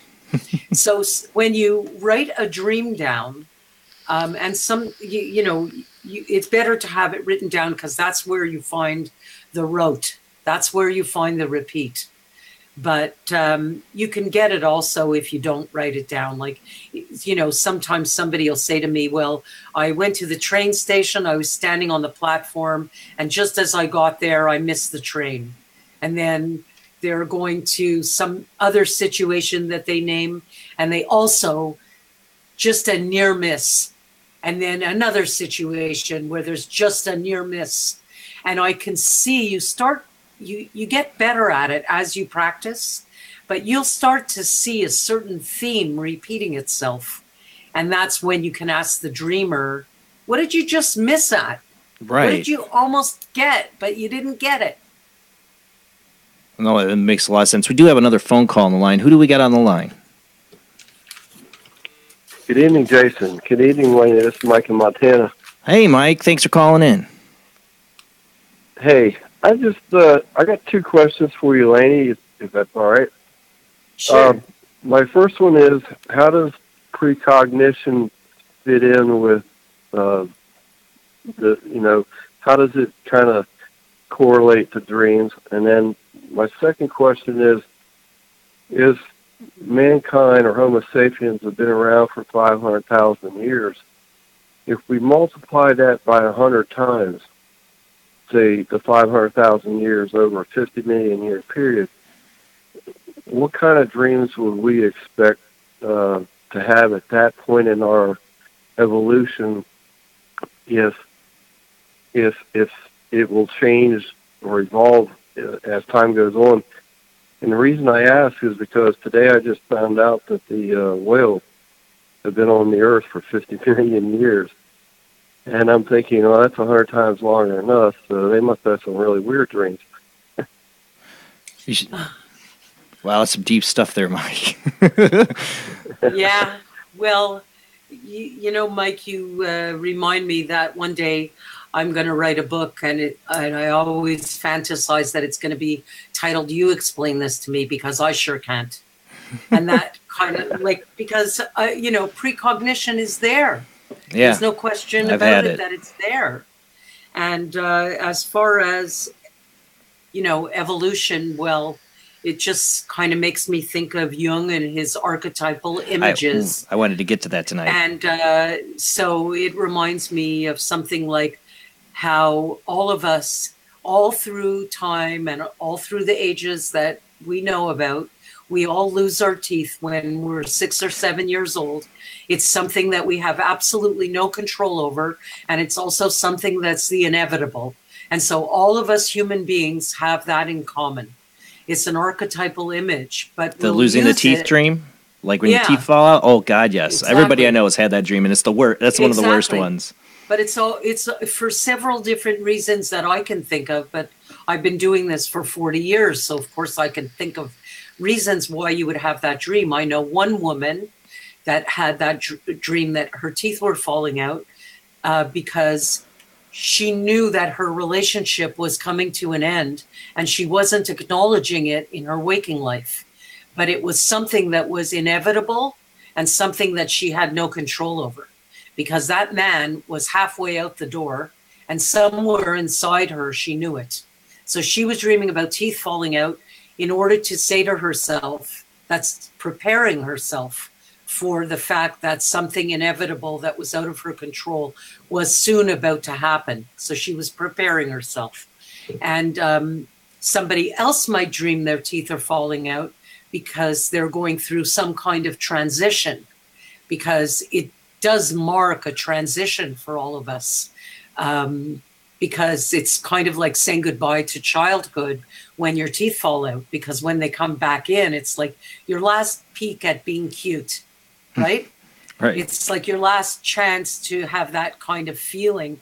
And then, so you might get people who are turning 30 or 50 or 60 start having dreams about their teeth falling out because they're looking at transition in their life. And then there's other people who will dream that their teeth are falling out because they have something to get out, to speak up about. And it's like, spit it out. And so the dream creates a rehearsal for them to spit something out of their mouth. That makes a lot of sense. Yeah. Well, I'm glad you brought that up, Mike, to calling in, because I wanted to get to the archetypes, because that's something that, you know, Michael, you're talking about, like, I'm getting, kind of get what you're talking about is, you know, how have our dreams evolved since we were Cro-Magnon man, basically. Is that what you're getting at, Mike? Yeah, I imagine it went from a survival type, you know, we were fighting just to exist, and then as things moved on, we became more of a social dreamer, I would say, rather than a survival type dreamer. But I just wanted to say thank you for taking my call, and thank you for being on the show, Layne, and I enjoy. I hope to see you again. Thank you. Yeah, thanks for calling, Mike. Thank you so much. Well, you know, it's an interesting point, because I wanted to get to Carl Jung, or Jung, I always say his name wrong, about the archetypes, how that plays in, because not everybody's meanings are the same, but there are these he believed in these archetypal things we all respond to. So I mean, how much does that play in? I mean, like Mike says, it goes back to our lot. Yeah, it plays in a lot. But what even Carl Jung said is that if the archetype needs to resonate with the dreamer, or else it's no darn good. It needs to do something for the dreamer, or otherwise it's not going to make any sense to them. But that's what I've always found fascinating. I'm not a psychologist at all or anything like that, but I've had an interest with his ideas of the collective unconscious and the archetypes of these things that we all share and carry, with us for thousands of years. Cavemen were having dreams about their teeth falling out and waking up, and we're still having those dreams. People have been dreaming about tidal waves and tsunamis, but the question is always, how is it relating to your life this week? Well, one of the fascinating. I'm going to say really quick before I lose this thought, because Mike pointed something out, and I want to say this because I have friends that are I do truly believe are alien abductees because they got physical evidence. But a common phenomenon is people having dreams about aliens, and that's like a newer phenomenon. You wonder what new kind of archetypes we might pick up as we evolve as a species. I think that's what Mike was getting at, like what kind of new archetypal things. I agree, and I'm sure he's right that certain themes happen during certain ages of time, 100%. Sorry, I think that's just a fascinating point. Mike always calls towards the end of the show. He always has something really deep and smart to say. Smart. So yes. Sorry, I didn't mean to interrupt you. I wanted to get to that because that's what my brain went to. Because I mean, like I said, I do believe. Like I've had a friend, Terry Lovelace, on here. He's physically been abducted. I've seen the bruising. There's things happening to him. But I do always wonder about the alien abduction phenomenon. For some people, maybe even for myself, because I had to ask myself, am I an alien abductee? Because I've had those dreams. I'll say that now to the people. I've had the dreams of the aliens coming in my room and doing things and taking me places. I've had those dreams, and I'm not willing to say I'm an alien abductee. I've told that to Terry. I'm not willing to, because part of me wants to know, is that is that the subconscious? Is this some kind of phenomenon with humankind right now? That some of us, I mean, some people might be really being abducted, but there's some kind of collective unconscious of people having these dreams, and it means something else. I don't know. I have to ask that question. You have to talk to the dreamer to see what's happening. Right. Yeah. Exactly. So my brain goes with that idea when Mike calls in. I went right to that. The thing I think about the dreams too. We were talking all night. What kept on coming to me? What I keep thinking about with the unconscious, and probably would go more to the puns way of going about a dream. I keep thinking of the Batman 1960s TV show when the Riddler would leave them like some silly clue. And Batman and Robin would sit there and go, they would just come up with the most asinine associations with the Riddler's clue. And that's what that's what I feel like we're dealing with when it comes to our subconscious tonight when we're talking about it. That's what it's like. The subconscious is the Riddler, and we're sitting here like, okay, Robin. We read we come. I can't do it. I wish I could I had a clip of them doing the banter of one of Riddler's clues, but that's what it totally reminds me of. Right. I can see that. So I'll just finish, I suppose, with telling you that, because we've been talking a lot about the first level and attaching the dream to the current issue in your waking life that you're trying to problem solve, but you also can take the same dream and go deeper with it. So for example, I had a series of, and this is also in the second book, A Deeper Discussion, where I had a series of dreams where I was walking around on my knees, and I was fine on my knees. I was having no problem getting around, and it was a recurring image during a period of time, also around my 40s. And one morning, I woke up and said to Andy that I was on the lower campus of a university in Asheville, North Carolina. Oh, I love that town. And I was trying to get to the upper campus, but I couldn't because it started snowing and I was on my knees and I couldn't stand up. And because he knows the theory, he said to me, "Why? Who are you having trouble standing up to?" And I You already taught him how to do it. Yeah, exactly. And I said, when he said that, who are you having trouble standing up to? I said, like, why don't you just go to work, Andy? Because he hit on the truth, and you know it. And so I started thinking about who I was having trouble standing up to, and the next night I dreamt that I was kneeling in the office of a guy whose name is Neil. And that's the repeat. That's an example of the repetition. Yeah. And it's like, okay, I get it. And asking myself, using the symbols very quickly, what comes to my mind when I think about Neil. And I would say to you, I thought about my brother, because Neil is a friend and business associate of my brother. And it was my brother who I was having trouble standing up to. So the dream takes place, that dream took place in an office. And usually in my life, because I'm the youngest of 4 kids, when I want to approach a family member about something that's bothering me, it's like always with the tears. And that's the absolute worst way that you could approach my brother, who doesn't have a place for the emotion. He doesn't want to, he can't deal with that. So I needed to approach him in my current situation the same way that Neil would. Because Neil, if he was pissed off at my brother, he wouldn't be yelling, he wouldn't be crying, he would be approaching him like an equal. So when I booked the appointment with my brother, I booked it at his office, not at his house where I would be his little sister. Because I wanted to, it's very behavioral change. I wanted to get into the role. And so I went to the office where there was a better chance of me being his equal, a business-like thing. And I borrowed a tie from Andy. So I put on a sport jacket and I put on Andy's tie to really feel the businessman instead of the younger sister. And that was the first time that I ever in my life approached my brother as an equal. And so, and I said what I needed to say, which was great, because now it's so many years later, I'm very comfortable being an equal now. But if you want to go deeper in the dream, you can, it's called, Freud called it his free association. And free association is the same thing as that big thing of bingo balls or the lottery with all the little balls popping around and one pops out. So you close your eyes and you think to yourself, where in my life did I feel like this? Where have I felt like this?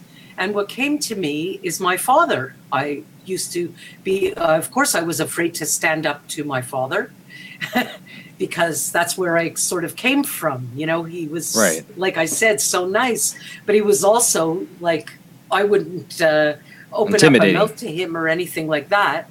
And so I used to have a teacher, Jason, years ago, who told me that you want to get out all your garbage cans and line them up and make sure that you're throwing the right garbage in the right can.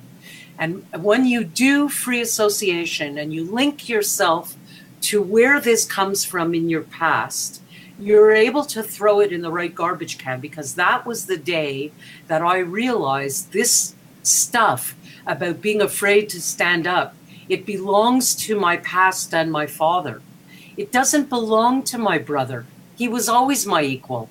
I didn't need to transfer the fear of my father over to him or over to Andy. And that's the prize that you get for doing dream analysis in a deeper way. You start to throw the garbage into the right can, into the right trash can.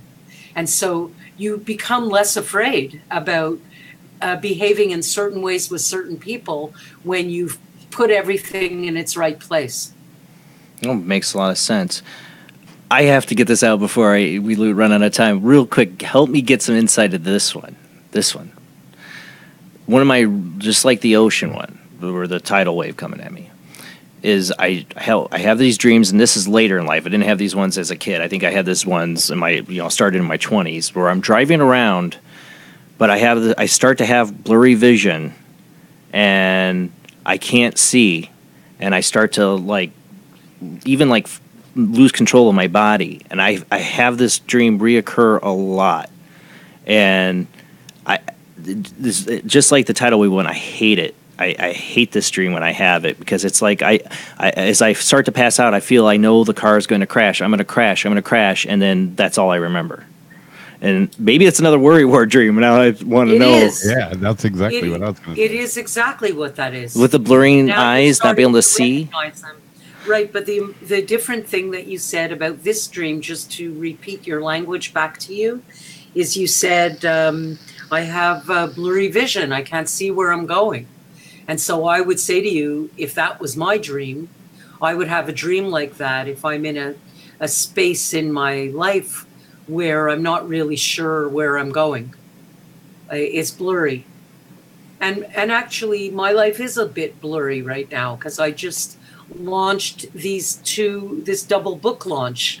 And am I going to get it out there more by radio, or is it going to be by speaking engagements, or is it going to be trying to get on more TV shows? So I'm not really sure where I'm going either. And that would bring on a dream like that, where I have blurry vision. And I feel like that all the time. So I can I would explain a ton about why I have that dream all the time, because that's definitely. Oh my God, that totally hits upon You're it, not because really sure where you're going, or oh God, which direction you want to go in. Yes, that's me constantly.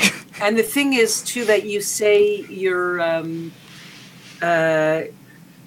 Did you say, like, what did you say about the driving? Tell me what you said. Do you lose control of the car? I just feel myself. I can't see, and I'm fighting that. This is like a long part of the dream is me not being able to see. Like, what am I doing? Where am I going? Am I going to crash? I'm going to crash. I can't pull over. And then it's just like I start to lose control of my body, and I start to fall over. And then I just feel myself hit the seat. And then I know the car is just going. It's just going. It's going to crash into something, and I'm just like laying there waiting for it to happen. And then that's all I remember. Right. And I think what you're saying is a little bit deep for me personally, because if I wanted to go deeper into the dream, I would say it's true that we have some control, but there's lots of things that happen to us in life where we really kind of have to go with it. And it feels to me like you kind of do that in the dream. You kind of go with it. First, you're struggling because you can't really see, but then you end up going over on your side. I kind of like that. It's what always happens. Letting go.